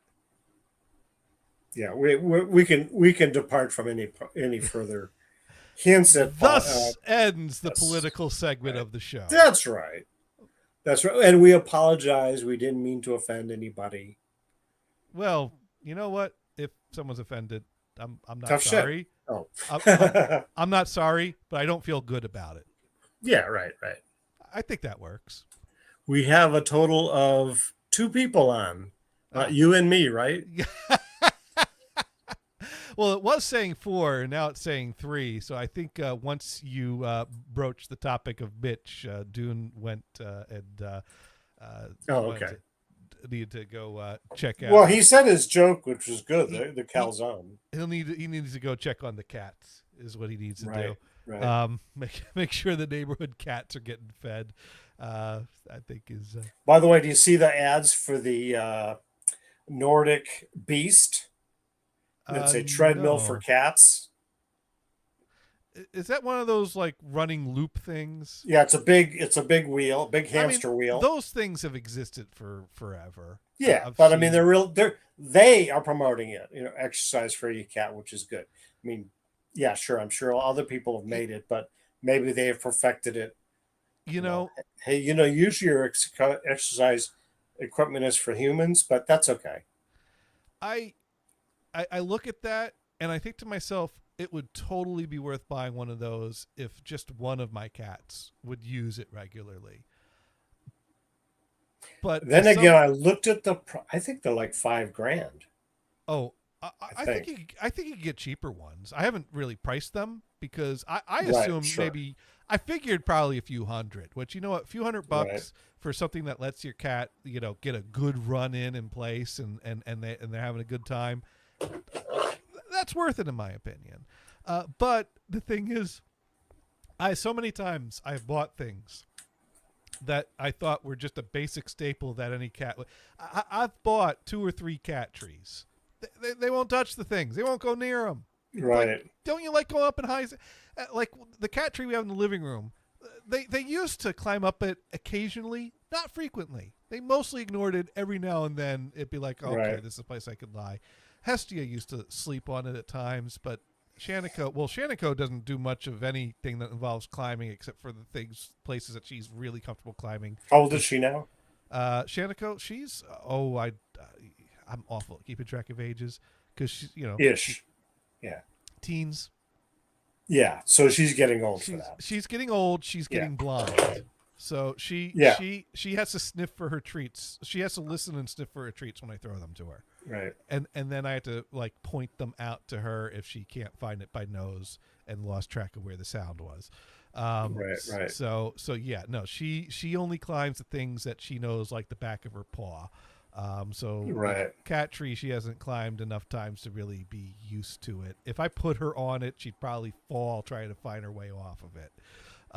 Or meow a bunch. My sister-in-law had this dog that was basically blind. Yeah. And what she did is she got all these little rugs that have different texture and laid them out like little pathways so the dog could figure out how to move around. I mean, I will say because the different texture would kind of suggest where the dog was. That's a clever way to do it, and then it would get used to the texture. And, learn. It's a frame of reference. Sadly, she had considered putting the dog down, but I don't think well, it's always she tough. never came to that. Yeah, It's Yeah. it's tough when it's not a clear call, like when Hestia came to the end of her life. Yeah. It was clear that we were helping her with medical issues that she was never going to get better from. So at that point, you're already Right. in the process of, I have to make a decision at some point in the coming time because Right. this isn't getting better. I mean, we had her at the point that we were giving her hydration fluid injections on a daily basis to try to keep her hydrated. She was barely eating anything and Yeah. kept losing weight. But she would still get up and walk around. She would still get herself to the litter box and back. But she spent most of her time not roaming around. She spent most of her time hiding under a bed, lying there. But she would come out from time to time and visit other areas. So Right. it's like there's quality of life and there's degradation of life. And Right. certainly by the end, if it were up to me and only me, I probably would have monitored it for more days, because to me it's kind of like, if you could still get yourself to the toilet and back, that like Right. I don't want someone putting me down when I'm getting myself to the toilet and back. But people and cats I are a can little still pee. different. But then again, there's that whole other thing about like it's a gamble, because then if you wait it too long and it's some like horrible emergency situation. So anyways, I feel good about the call we made. When It's we did difficult. Yeah, it. it's But difficult. that's a difficult one. That is, we didn't need to go off on that tangent, but we did. But that's clever with the rug texture. I'll have to Yeah. keep that in mind if it ever comes down to that for Shanico. Because you have to go out to all these different stores to find out these little shitty rugs, Right. But and, other, or hope that you can find one. other find frame of them at, reference things, because at a flea market. Oh, you got some old little rugs. Great, I'll buy a whole bunch. well, for us, it probably will be if we run into a situation where Shanico's getting lost in certain areas that she Yeah. doesn't, then we need to add a frame of reference there. Right. So that gives me something to think on. Anyways, man, we're losing viewers, but Are we down to one? people don't like cats. We're down to 2. We had 4, then we had 3. Oh, then we I had show 2. one. Ah. It's like, Well, I showed 2 in the StreamYard console. oh, okay, yeah. See, I So, don't have that. So, It could be possibly coming through YouTube. oh, okay. But anyways, I had quite the flea market haul this past weekend, because Oh, that's right. We were going to talk about that. on my vacation, my aunt, my uncles, they will typically put scratchers in birthday cards for us at this point. Oh, yes. How nice. And my aunt and uncle gave me a scratcher that I won $100 on. Whoa! Yeah. And the best part of that is I'm scratching it, and I check them. I'm like, okay, that's a match. That's $20, but that's double, so that's $40. I'm like, oh, that's a match. That's another $20. That's double, so that's $80. And I glance at the rest. I'm like, oh, I think that's all. Woohoo! $80. I take it to the quick check. They scan it. They say $100, and I'm like, you damn right, it's $100. I'm not arguing with that, man. So somewhere on that card was another $20 I didn't even see in the things I scratched off. So it was even better than I thought. And then my other aunt gave me a scratcher that I won $5 off of, which, $105. Every little bit helps. So I had some nice cash in my pocket for the flea market. And I got to say, it's real interesting. So we go to 2 flea markets in the area. There's one in Rainham, which This has... is down in Jersey. And no, this is Massachusetts, local to us. Oh, Massachusetts. Okay. There's a flea market in a town called Rainham, and they have an indoor flea market, but then they also have a parking lot area outside where they have the people that set up the tables outside. And there's a lot of consistency between people that we've seen that continue to come here regularly every summer, week to week. And then there's also a lot of variety and changes that you see in the outdoor tables. And the inside is a lot more stable, but this flea market has good stalls inside that we always go inside and always do the walkthrough. Yeah. Then there's another flea market we've been going to the past few years in Grafton. They have way more of the outdoor stuff, and the outdoor stuff is fluctuates a lot more. It's the type of thing where there are some people that you only see once. They cleared out some garage and basement stuff, and Right. they wanna just they get a booth. Yeah. they get a booth for a day or maybe for a few weeks, and they just want to clear their shit from their house, Sure. take some cash, and go on with their lives. So that is a real mixed bag. You never know what you're going to get there. They also have an indoor section. The indoor section, not as good. We usually do a quick walkthrough, and I don't. Very few things I've ever bought indoors that one, but the outdoor pickings are great. So we love those two. Well, they both have their hours on Sundays. I don't know if that's a regional. I mean, when you think of a weekend, usually Saturday's your kind of fun free day. Sunday was more of a church day. But it seems here that flea markets are typically a Sunday thing if it's only one day on the weekend. Is that normal for flea markets to lean more? I wouldn't even know. Yeah. Yeah. That's Rainham's not open. We on haven't been to a Saturdays. flea market in a long time. In But fact, the last time I went, I think it was with my folks, hmm. down in Santa Maria. So So last year, Grafton started announcing while we were there that they were starting a new thing that they're going to be open on Saturdays and Sundays.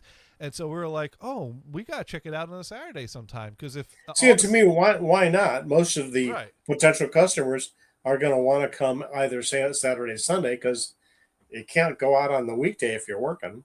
Right. So we thought, oh, that'd be great, because if we could come here Saturday and it's just as good, then we could hit both flea markets in the same weekend. But the only question I had is, are the same people coming both days, or is it a different crowd each day? Is Saturday catching on, or are most people sticking with the Sunday because that's been the norm for these past years? So it's one of these things. It's like we got to just come here on a Saturday one of these weekends and see for ourselves. Right. So we decided on Saturday, let's go to Grafton. Let's see what the Grafton Saturday experience is. And so we get up, we get a breakfast, we drive out there. And as we're approaching there, the way it works is that there's a big parking lot across the street from the flea market. And we get there, and the parking lot's closed. And I'm like, what the fuck? They say they're open Saturdays. And I look, and there's like 2 tables, and I can't tell if they're setting up or if they're things that are being put there to be ready for Sunday, or there's nothing inviting. There's nothing that says open, and the normal place to park is closed off. So I drove past it, and I'm like, what the fuck is this? So I actually found a place to park and pulled up like the information to make sure I didn't miss something. I'm like, no, it says it's open Saturdays. We drove by it again, and there was like 1 or 2 people looking at the 1 or 2 tables that was set up, but I didn't even know where I was supposed to park, because I guess the lot we park in is an overflow lot, and maybe there's a normal lot in there, but the turn-in I thought was for the sellers. So I'm just like, fuck this. This isn't even worth stopping for. So that now we know. So that was a bust. Yeah, even though they opened up on Saturday, they have not enticed the sellers to really come, and it's a slow moving day. It's just not happening. So I was like, oh, we got up, we got up early on a Saturday. Well, is it a case that the Saturday is new for them and it just hasn't caught on yet? Well, this is And the they'll second just year. take time. This is the second year they've done it, so yes, Oh, it has. And I don't yeah. know if it's ever going to catch on, because it seems that here's the thing. Well, if it's been a year, chances are no, it won't happen. I guess it's a thing. How can you catch it on? Because when I came and what I saw, I'm never going back there on a Saturday again. And if the buyers aren't going to show Right. up because there's nothing there, the sellers Right. aren't going to. No one's making the move Sure. to show up and commit to this. Where basically anyone who tries it finds, no, this sucks. Sunday's the day. It's a waste of the time. So That's very weird. yeah. But creatures of habit. They've established Sunday as the day. They added a new day, and people are just like, nah, I'll stick to the norm. So it kind of makes sense. You would think that the Saturday Uh, would be a better You day think people would? because the good stuff would be gone, by Sunday, You'd but think. apparently not. And maybe that is happening for some of the people that show up. But again, if people aren't showing up, so I'm Maybe like, not enough vendors go. so Who knows? Yeah. So at this point, I pulled over, got into a parking lot. I'm like, let's find a backup flea market or something, because I knew that there were some flea markets that show up on Google Maps down towards Providence, but I never had an excuse to check them out. So Yeah. I'm like, hey, there's a flea market in Providence that's open Saturdays and Sundays. Let's go check them out. And I felt a little out of place there. I felt a little overdressed there, and I was pretty much dressed up like this. That place was the type of flea market that all the stands basically had like.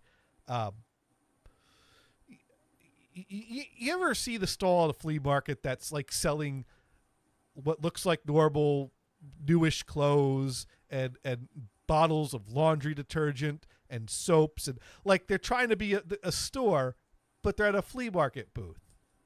I can't say that I have, because it's been so long since I've been to one. You see, I get what you're saying, though. Yeah, it was a lot of that type of stuff. There was like one booth that had some old audio equipment, but it was nothing that was worthwhile and nothing that was priced very well.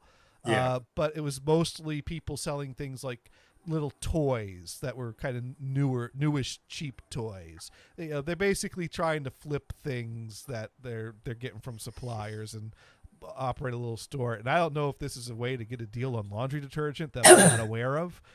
For those that can't afford to buy it from the grocery store. But I You mean you don't go to Walmart? No, Walmart's on Route 1, which is a pain in the ass to get to on a weekend.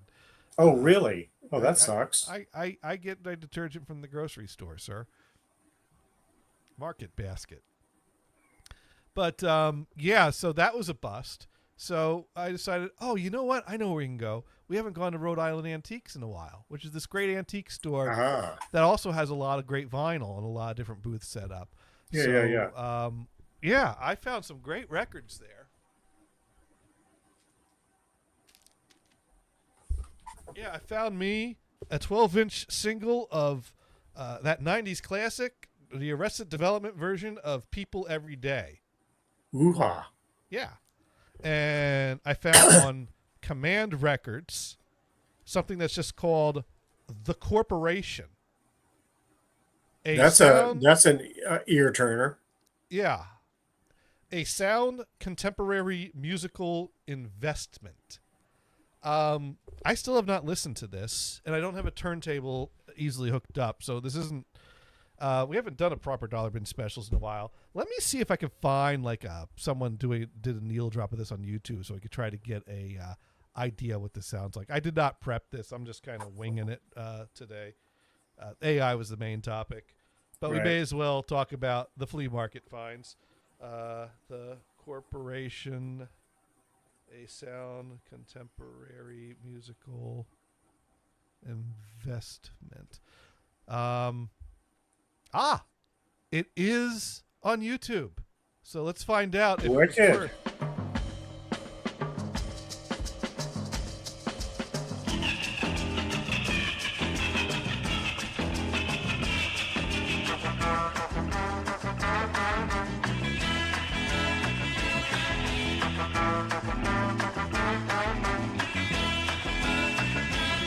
I was kind of expecting easy listening.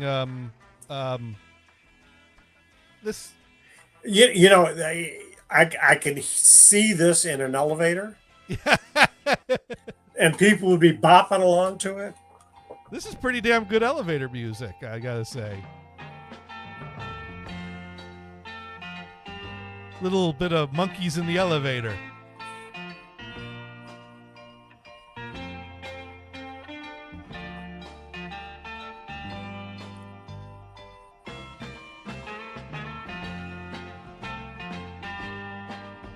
When I was in Singapore, there was some, shall we say, piped music in different stores and whatever.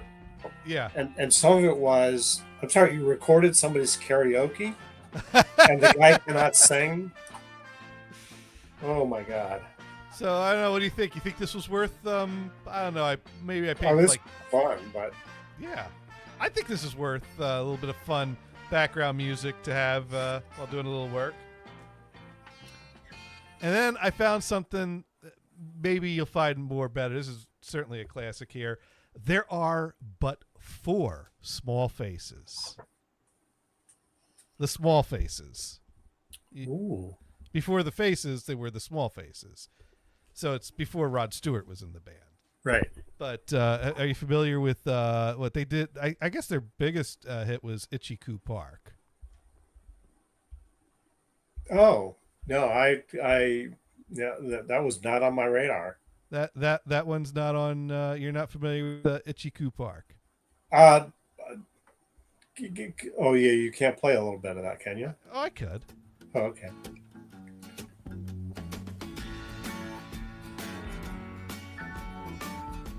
Oh, I recognize this.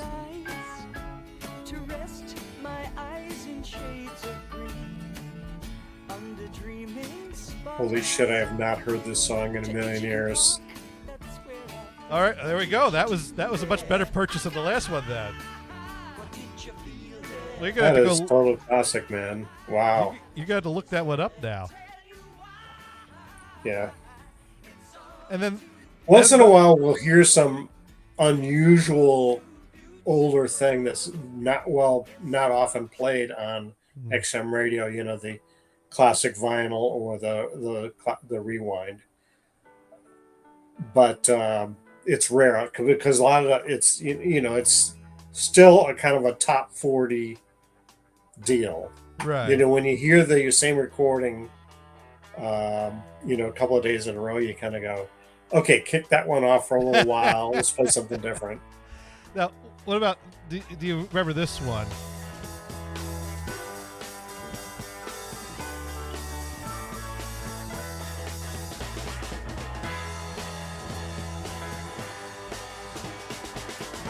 Maybe. Let me see.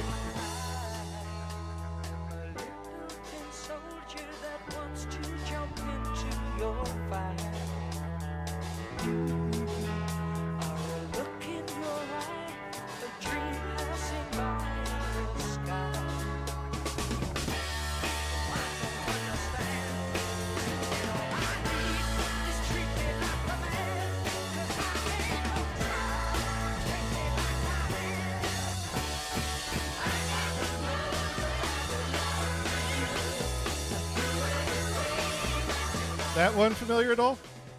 Vaguely, it doesn't quite. I mean, that one's probably been longer and not as frequent or something. Yeah, but I actually like that one better than Itchy Coo Who is the Park. vocalist? I forget his name. I'll have to look that up. Yeah, okay. Let's take a look here. But I mean, that's certainly a rockin' song there. Yeah. Let's see. Small Faces vocalist, Steve Marriott. Okay, that doesn't ring a bell. He didn't go on to bigger things, I guess. I don't know. Known for his incredibly powerful, gritty, blue-eyed soul voice, Marriott led the band through the 1960s mod and psychedelic hits like Itchy Coo Park and All or Nothing. After Marriott left the Small Faces in 1969 to form the rock group Humble Pie, the remaining members recruited Rod Stewart to handle lead vocal duties. Okay, so Gotcha. he went on to Humble Pie. There you go. That makes sense. So yeah, no, that's. I think it's fun to watch a guy like Steve Winwood, Spencer Davis Group, Yeah, uh, Blind Faith. Blind Faith, and Traffic. I Yeah, mean, just all kinds of groups, and he's still out there. and then I found Howard Jones. Jumping from the 60s to the 80s is what we're doing here. You remember Howard Jones? Is you related to Jim Jones? I don't know. I don't know if all the You know, the guy with the Joneses- cooler. Oh, the guy with the cooler. The Yeah. Kool-Aid, I mean. Yeah. Well, let me see if you remember. We're going into the 80s now here. Yeah. So let's see if maybe you the album, the hit off of this album was called New Song, which It goes like this.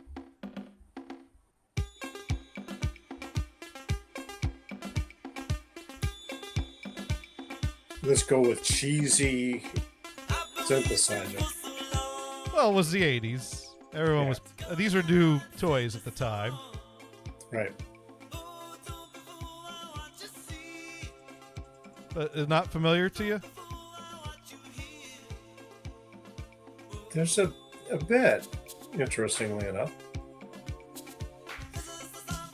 Yeah, this is one I kind of forgot about until I started digging into the Friday Night Videos stuff. Yeah. I'm like, yeah, wow, this one kind of got forgotten. So now I got a vinyl copy.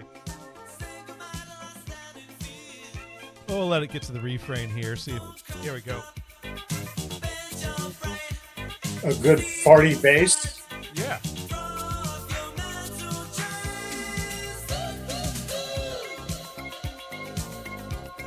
What do you think? It's cool. Yeah. Yep. I think it was his later hit that had more staying power. You might remember the song "Things Can Only Get Better." Let's see if you remember that one. I'll just kind of find the refrain on that. There you go.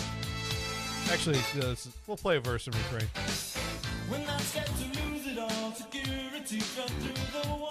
This one sounding familiar? Are you remembering the hook? Yeah, that's definitely more. But do you remember what the hook is? No, it hasn't hit me yet. It's one of the great things about this song. You don't even have to remember any words to know the hook. Right, right. But it's coming up here.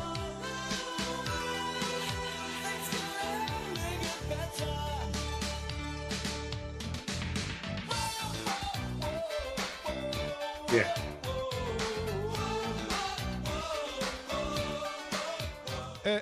I think you could probably think, I just finally got that hook out of my head.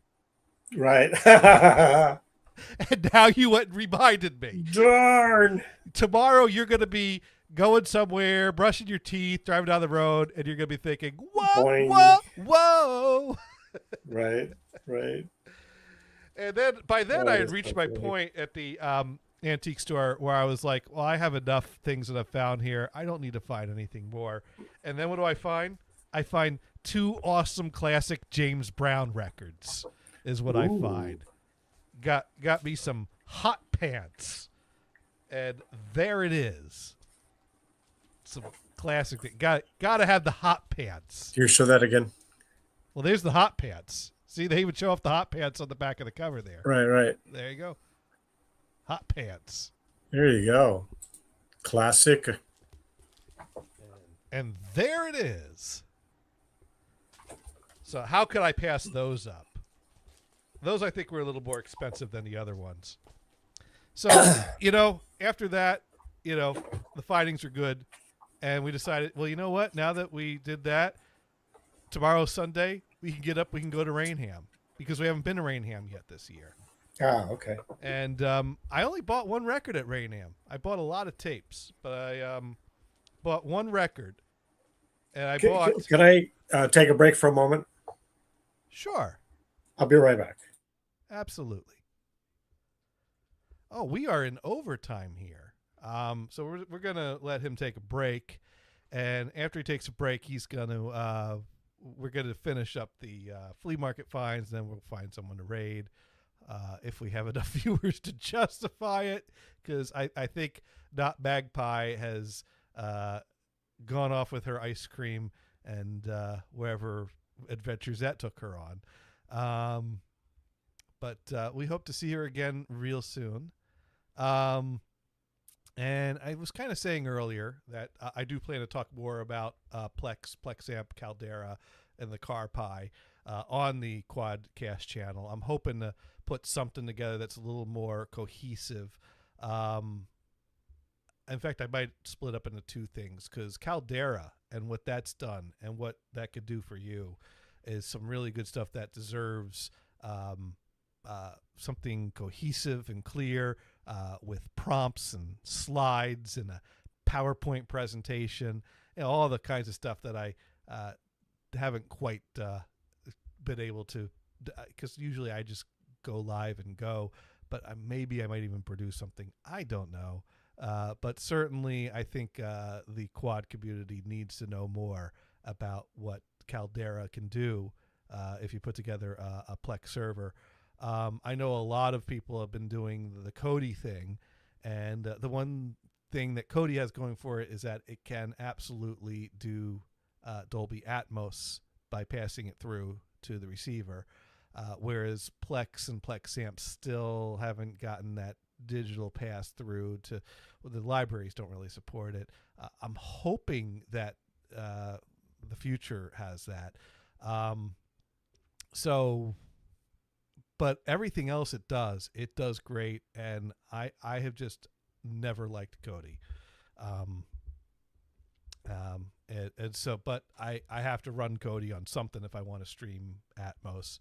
But everything else, my whole streaming library revolves around Plex and Plex Amp. And hey, maybe you could get Kodi in the car if you use Tailscale. Maybe you can get Kodi in the car if you add some kind of a multi-terabyte solid state drive to your Pi and just keep a library of music there. But Plex Amp, unfortunately, you need to have a Plex Pass to make Plex Amp work, and hopefully Caldera will add the transcoding feature in the future. We'll have to get into all those details when I put a video together. But one thing we're going to talk about is that I'm noticing an uptick in the amount of cassette tapes that are coming out at the flea markets. I've kind of noticed a growth of interest in cassettes. And I think the people that are, regular sellers at the flea markets are kind of getting some kind of a memo or a vibe that the cassettes are moving.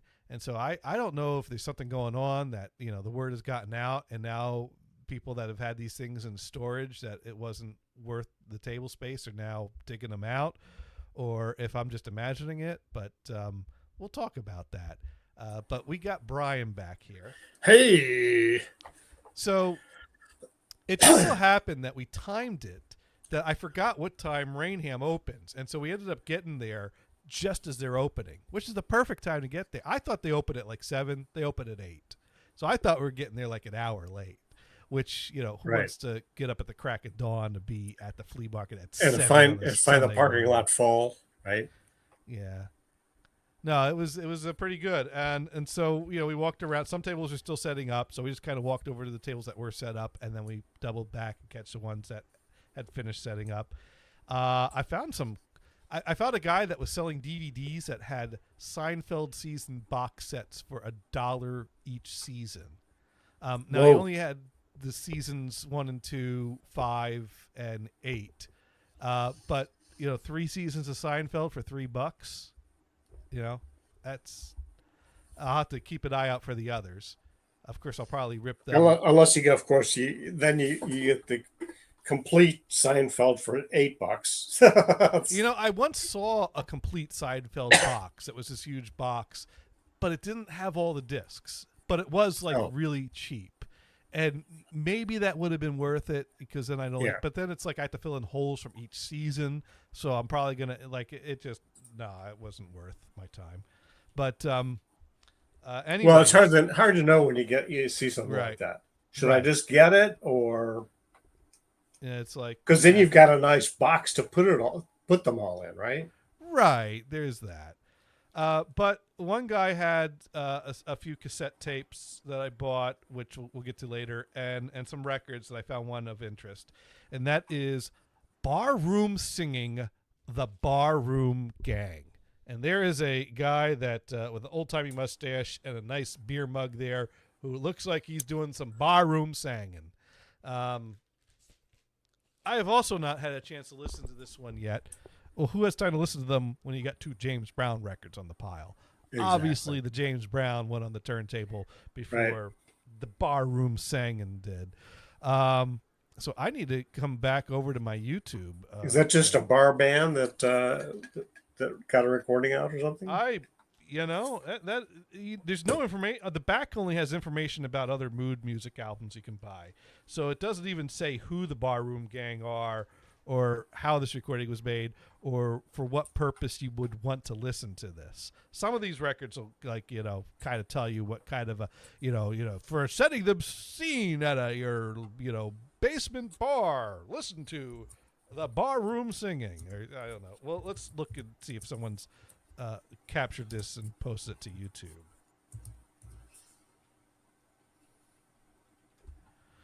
And let's see. Here it is. Glorious Beer, the Barroom Gang. So this is one song from this album. It's called Glorious Beer.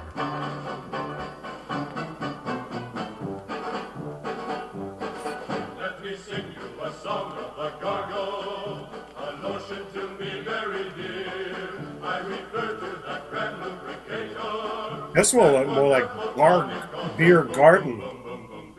Well, this is old-timey bar room singing.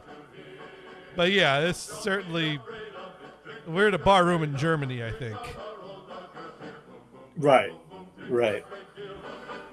Except they're not speaking in German. Except they're singing English, as they do at all the great bars in Germany. Right. We're at a German-themed American bar. Is where we are. I think we're at the beer garden at Disney, at Epcot. There was a amusement park just inside Massachusetts, from north of Hartford, Connecticut, Riverside Park, and they had basically a beer garden. Cool. It was kind of cool. They are now a Six Flags, I think.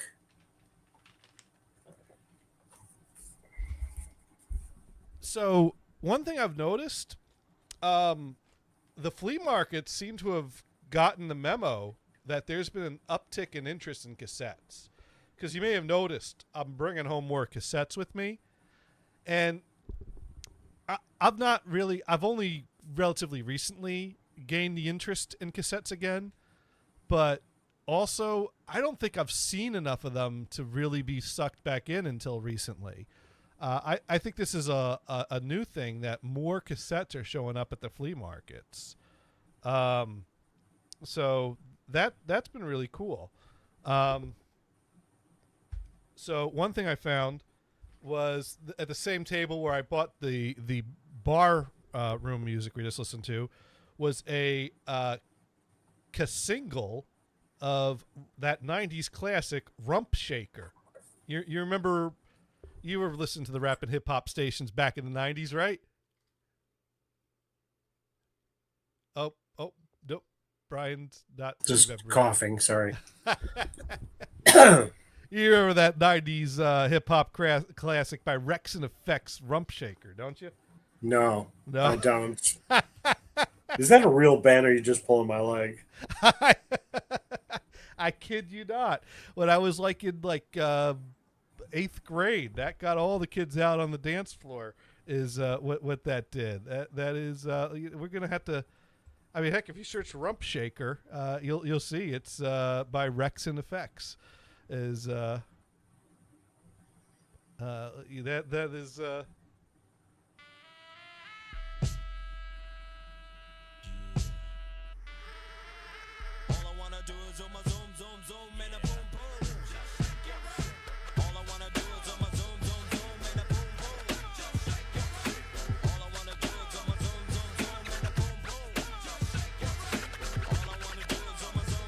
and I think you get the idea of that song. I got it. I got it. Did you ever hear that in the background in the 90s? Is that kind of... Not me. No. Not my thing. You were not hanging out at the school dances in the 90s. Because... I would have probably been arrested. Yeah, but that's the thing, because then I walked around and I found a table that had a basket of cassettes with no jewel cases, no covers, no J cards, just plain old commercial cassettes. And I flipped around through there, and there was some... Oh, with the commercial recording, then. Right. So you had a label for the cassette. Well, I mean, it's printed on the plastic. But it doesn't have its J card or its case or its artwork. Right. It just got the track list on the tape. And so I found one that was a bit of a classic that if it had its original case probably would be worth at least $10. But I looked at that and I'm like, well, maybe it's a basket of tapes with no cases that who knows the last time he played these. Maybe he'll offer them for $1 each. And generally when there's something that I'm picking up that's a little more collectible than the rest of them, I just hold the tape without displaying what it is and say how much for the tapes to see if he goes blanket price with them. Yeah. And he did not. He said, oh, well, that depends. Let me see which one you got there. And he looked at that and he said, how about $4? And I thought to myself, there's no way I'm paying more than $2 for a tape without its case, and I don't really need it. And I'm ready to walk away for. So I said, nah, I'm thinking more like 2. And he said, how about 3? And I said, it doesn't have its case. I'll put it back. And he said, no, 2. I'll take the 2. Now, even though you might not have been hip with all that was going on in the 90s, I think you may have heard this one back in the day. I think you might remember this one, and you might even be able to name the band. So let's see if Brian can name the band of this 90s classic. Right. Hey, nice guitar work.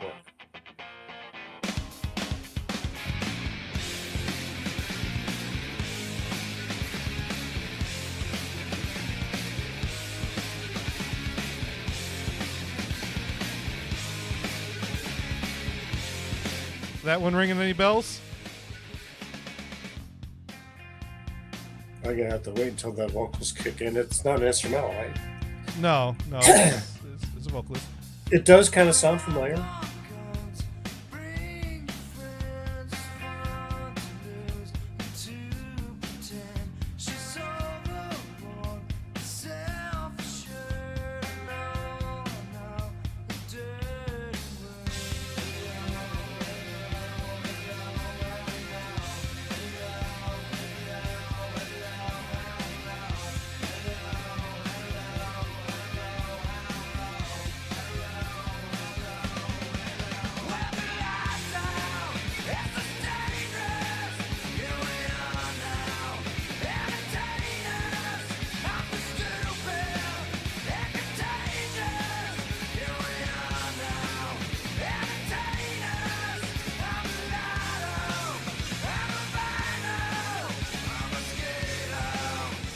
Ringing any bells? You know that it has a familiar sound to it. I can't place what it is. I can't place the band. So it's something that you were aware existed, but you never paid enough attention Yeah. to. Well, this was pretty fucking big back in the 90s, so it doesn't surprise me that even if you weren't paying attention, you've heard that one. All right, who was it? That's Nirvana. Nirvana. Okay. Yeah. Okay. The song "Smells Like Teen Spirit." You know, I never got into Nirvana. Yeah, certainly aware of them and stuff like that. Yeah, of course, then he blew his brains out for some reason. You know. I mean, when it came to the 90s, I was not really into the 90s music in the 90s. Yeah. But it surrounded me, and it's the sound of the time that I lived through. So I do kind of like the sound of the grunge rock. Right. You know, total Seattle. That nails Seattle down. Oh, you finally got something that's your own. You know, they were like getting left out of rock and roll, you know. So it's kind of cool that there's that sound. But and then I found I found a copy of this is probably an 80s reissue of a 70s album, the Ozark Mountain Daredevils, which had the hit with Jackie Blue, if you remember that one. Do you remember? Yeah, let's play. I remember that band. Yeah, but you don't. But you're not hearing the song in your head, or do you? Not at this point. No. No. Oh, okay. Well, of course, as soon as you play it, I won't be able to get it out of my head. I'm sure. Oh yeah. I mean, you'll probably. I'll play the opening notes. You'll probably be like, "Got it." You know, is okay. Stop. Oh yeah. Of course. You got it. Yeah. That's a fun song. It is. And then I found I do hear it once in a while on XM radio. Yeah. Not frequently, but I do hear it. That one still gets some airplay all the time.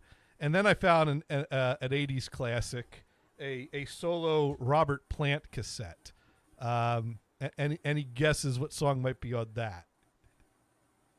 Can you name a solo Robert Plant song? Offhand, I can't play it. I'm sure it'll be recognizable. Oh, that's a cool one. That's a good song. Do you remember the name of it? Big Log. Oh yes, I just took a dump and it was a big log. Pretty much. You know, it was funny as hell. We were driving along and had XM radio on, and some Led Zeppelin song came on. Mhm. And it may have been the DJ that said Robert Plant, and my wife said, Robert Plant was in Led Zeppelin? Yes. Now, that would have made sense if it was your Asian wife that said that. She would have said, who's Led Zeppelin? Is that LED? LEAD? Yeah, it's good vocalist. She's not a real fan of Robert Plant, but I don't. That's fine. And so this is funny. She's very fussy on vocalists. Like I think there are 3 female vocalists that she likes, Mm-hmm. and that's who was it that was in Heart? Ann Wilson. And okay, she also likes the Wilson Phillips band. Okay. You know, those vocalists. She likes harmonies too, so Okay. that's good. She likes more male than that. But so it's funny on Facebook. There's a group. I don't even remember which one it is, but a group that once in a while posts something like, "Which vocalists cannot sing?" Famously, of course. In fact, I was surprised that it wasn't on the list more. Bob Dylan. But there's the story that Neil Young was told by a producer, "You cannot sing." I could see that. You know, his voice is not great, but he's a damn good songwriter. He actually can carry the tune, and his voice is unique in a way that to someone that's looking for a traditional sound would reject it, but it turns out it worked. Oh, another guy that's common on the list, of course, is Bob Dylan. Right. Rod Stewart. Sonny Bono. He may have been on the list, but that's funny. But the one that I thought was funny as hell, a guy said Jim Morrison. The fuck you talking about? What's he smoking? And the excuse was it all sounds the same. Well, he fucking died before he could do more songs to get a real developed whatever. One hell of a songwriter. In fact, usually for male vocalists. Now, maybe the dynamic range, it doesn't have a Paul McCartney range, okay? Wasn't wide enough for this guy's opinion.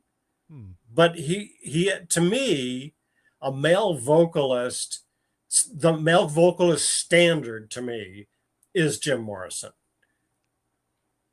Anybody that's good is going to be at his level. No, a lot of guys, well, I forget what's the name of the guy that the vocalist for Yes. John Anderson. Now he had a great range, but to me, he's kind of a squeaky kind of voice. Well, he has a unique voice that is part of the sound of Yes. Yes, exactly. Now, where do you rate Doug Ingle as a vocalist? With what band? I can't think of him. Iron Butterfly, obviously. Oh, okay, yeah. Okay, duh. Yeah, I'd have to listen to some to go. Yeah, let's see. Where does? It's funny. It's funny how some bands everybody. I mean, I'll make the Beatles. The Beatles, and what everybody played, and some of the different variations. But then you get a group like AC/DC. A lot of people don't know. Oh, that guy's. Oh. Because they never You know, Right. obviously a group like Kiss, you know who the asshole is. But You know, or yeah, I mean, there's a lot of bands you know the players, and other ones they never talk about the players. It's about the band. right. So, anyways, I was at the table. I picked up. It's interesting because I basically picked up one from each decade. We had the Jackie Blue from the '70s. We got the Big Log from the '80s, and then I found also in that same box Technotronic from the '90s.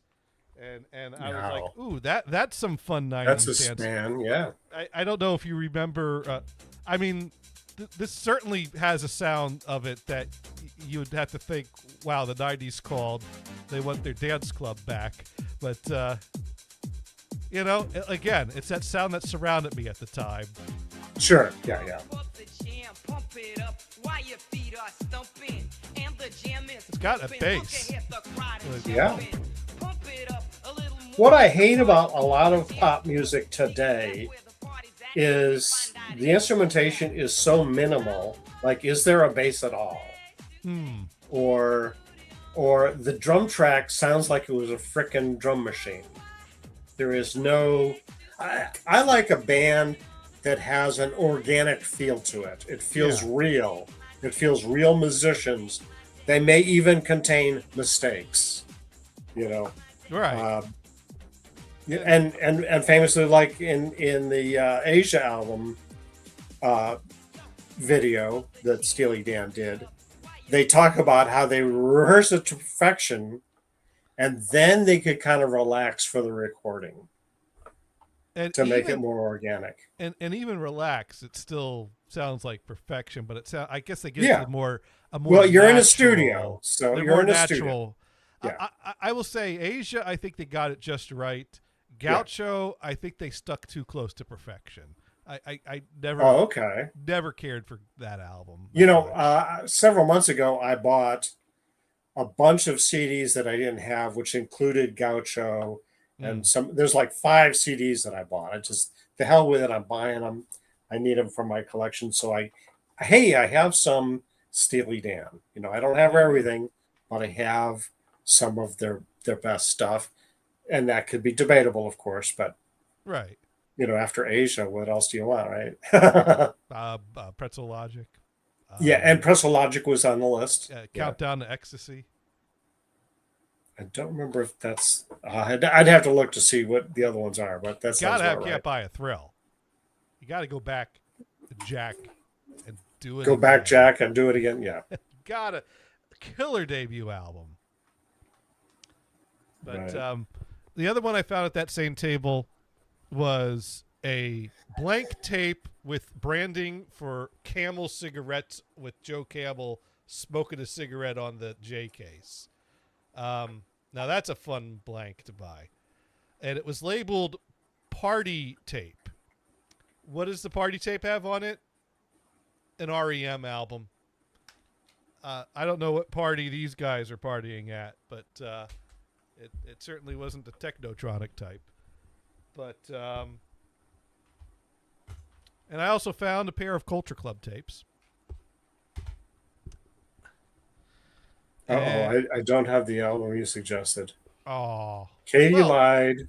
Gaucho, Asia, Royal Scam, Pretzel Logic. You need Can't Buy a Thrill and Countdown to Ecstasy. I think that, and unless you want to get the reunion ones as well. So,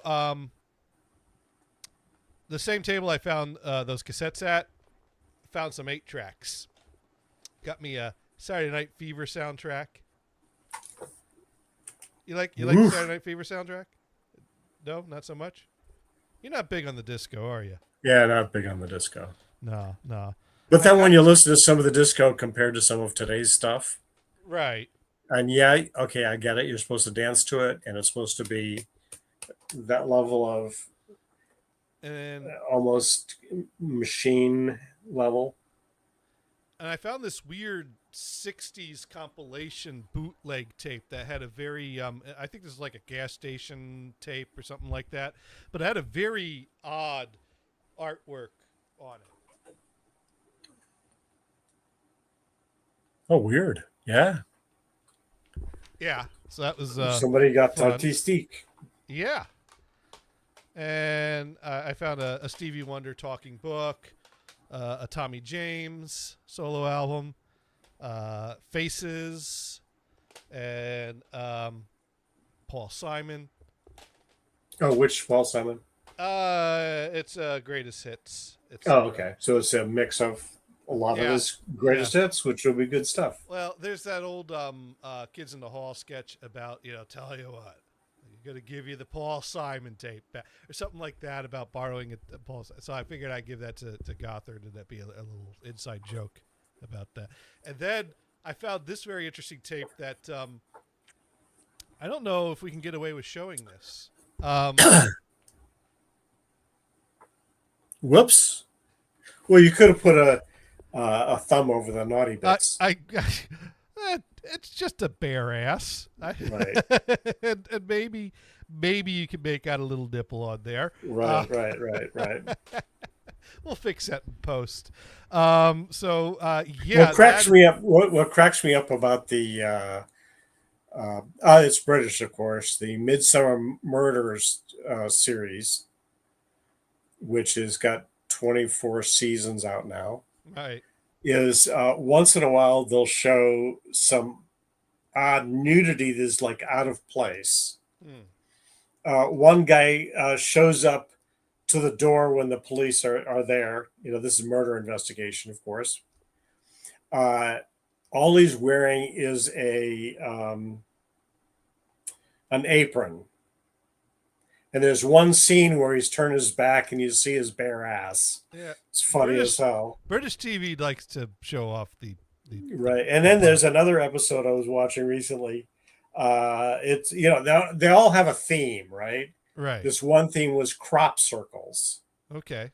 And there's a naked man face down, of course, in the crop circles. So there's a dead guy that's bare ass. Bare ass on TV. Yeah. Yeah. This tape is called Amusing. Sex Love Story. Very inventive title. Kind of tells you what's on the tape. It's a tape about sex. It's a tape about love, and it's a story about sex and love, I guess. The label on the back here doesn't give a track listing. It just gives more of a description or disclaimer. Sex Love Story. Warning. Sexual recording of an adult nature. This tape is not intended for minor and under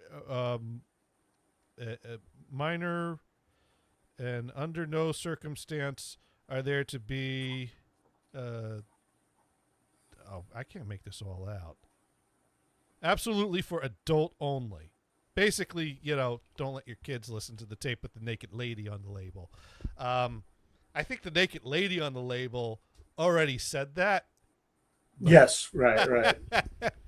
But just in case you needed a warning beyond the naked lady on the label, they made sure they made it clear. Absolutely do not let your kids in case you're a dumb shit.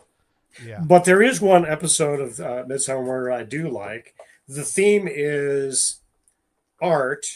Okay. And there is this art facility that was basically set up to help with former, criminal, guys coming out of prison to help bring them back.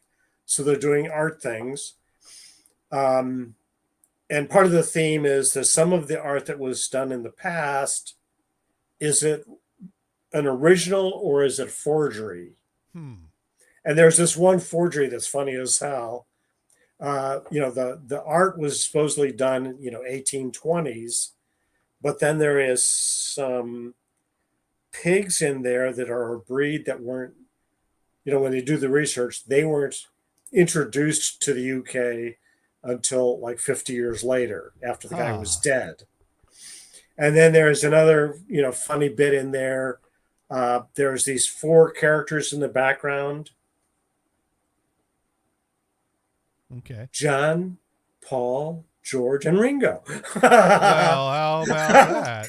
It's funny as hell. But in the studio, they go through the studio, and there was a guy doing a portrait or whatever, and the woman is sitting there bare ass naked, full. Well, you couldn't see the fuzzy part, but Right. you know, I mean, tits all out. It's like, oh, okay. Yeah. Well, on that note, I think that kind of draws to a close. I mean, it was good pickings at the flea market this past week. Yeah, that's I good. mean, Yeah. how many of those would you have bought? Not a single one. That's interesting. I mean, Maybe the you James know, that's Brown not really my records? thing, so that'd be hard to pick out. So Yeah. you know, and buying vinyls at this point, I don't have a turntable set up. I should. Are you But- seriously thinking about setting up a turntable? Well, I haven't gotten rid of it yet, and Oh. my wife wants me to get rid of it. So if I set it up and start playing stuff, Then she'll stop telling you to get rid of it. yeah, I don't know. Now, what type of a turntable is it? It's the Techniques, Is it direct drive, belt driven? direct drive. Okay, those do start to get a little. I've bought a few of them, and Yeah. I don't know what the rate is on that, but they could start to get a little funky in holding their speed as the capacitors age. Yeah. But it's not hard to do a recap on it, especially if it's not Yeah. a changer with a lot of moving parts. Right. So you might, but you know, yeah, you should set it up. See if the strobe is steady. Right, What- because it does have a strobe on the edge, so you can watch it. Right. Yeah. And if you can't get the strobe to lock in pretty steady, then you probably need a recap. You know that's kit. it's bad. But okay, well, it's not bad. It's worth. but fixing. it needs to be fixed. It's right. worth fixing. You could probably do it Right. yourself. Yeah. And I don't know the condition of the needle because it That's- has bounced down around quite a bit. And do needles or cartridges age to where they're not usable anymore? They I don't know. could. Although Yeah. I'd if I had to make a guess, my guess would be the cartridge is fine. The needle needs to be changed. It's a Right. question of do they still make a needle for that cartridge, Right. or you may need to swap the cartridge, which means getting a protractor and a lining, which is a bit of a pain but doable. Right. So I mean, heck, maybe that's something to do on my next visit to California. Right. and then you can start hitting. Then you have a reason to hit the record stores, Right. and start building up a large And would I get? collection. I'm trying to think. Do I actually have a audio CD player? I mean, I'm so audio cassette player anymore. I don't know. I don't think so. Huh? I think that's gone. You had a cassette at some point. Yeah. So I Right. have a receiver. I have the turntable. I don't know. I have a cassette, the cassette deck or not. Why would you have only gotten rid of the cassette and not the receiver and turntable? Like I say, I don't remember. If I do have one, it's still in a box someplace. You I haven't had this shit out of the box in 30 years. So Yeah. Well, I mean, that. no, I take that back. I did have the receiver out before we went to Singapore. I had the receiver out and set up with 4 speakers because it is a 4.0 surround. Interesting. Techniques, I think it is. From the 80s, so it's like a Pro Logic. Probably. And I had the turntable set up at one point, but I don't recall having a cassette player set up. Huh. Maybe that got packed in another box. My brother, my late brother, had a Nakamichi cassette unit. I was like, oh, I want that, but I didn't get that. Now I want a Nakamichi turntable. That's what I want. Right. Those things are self-centering. Nice. Yeah, that way, because some records are just off-center enough that you can just barely make it out, and it drives me fucking nuts. Right. All right. On that note, we've gone over time for quite enough, so I think once again Yep. it is time to put another fun-filled edition of Insert title here. to bed. But we do try to be educational here. So, Brian, what have you learned here this week? Okay, you got a cool project version 2 coming out. That's good. You Yeah. got some cool flea market stuff. That's cool.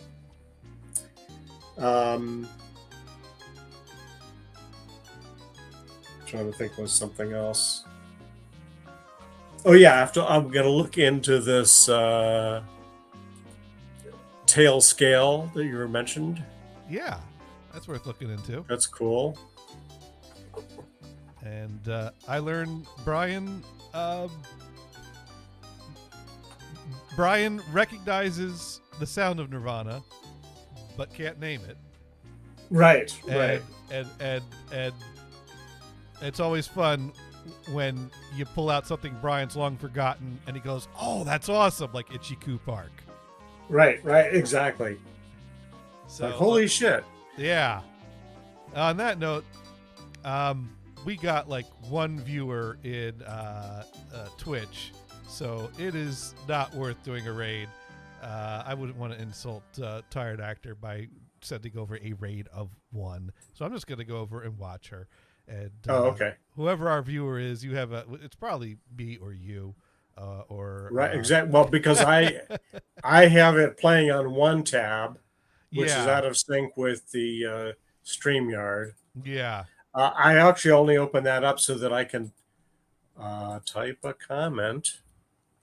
I actually only open. Yeah. There I was reloading it, just seeing if it would show me a different count, but no. Well, on that note, I think that wraps us up, and we'll say goodnight. All right.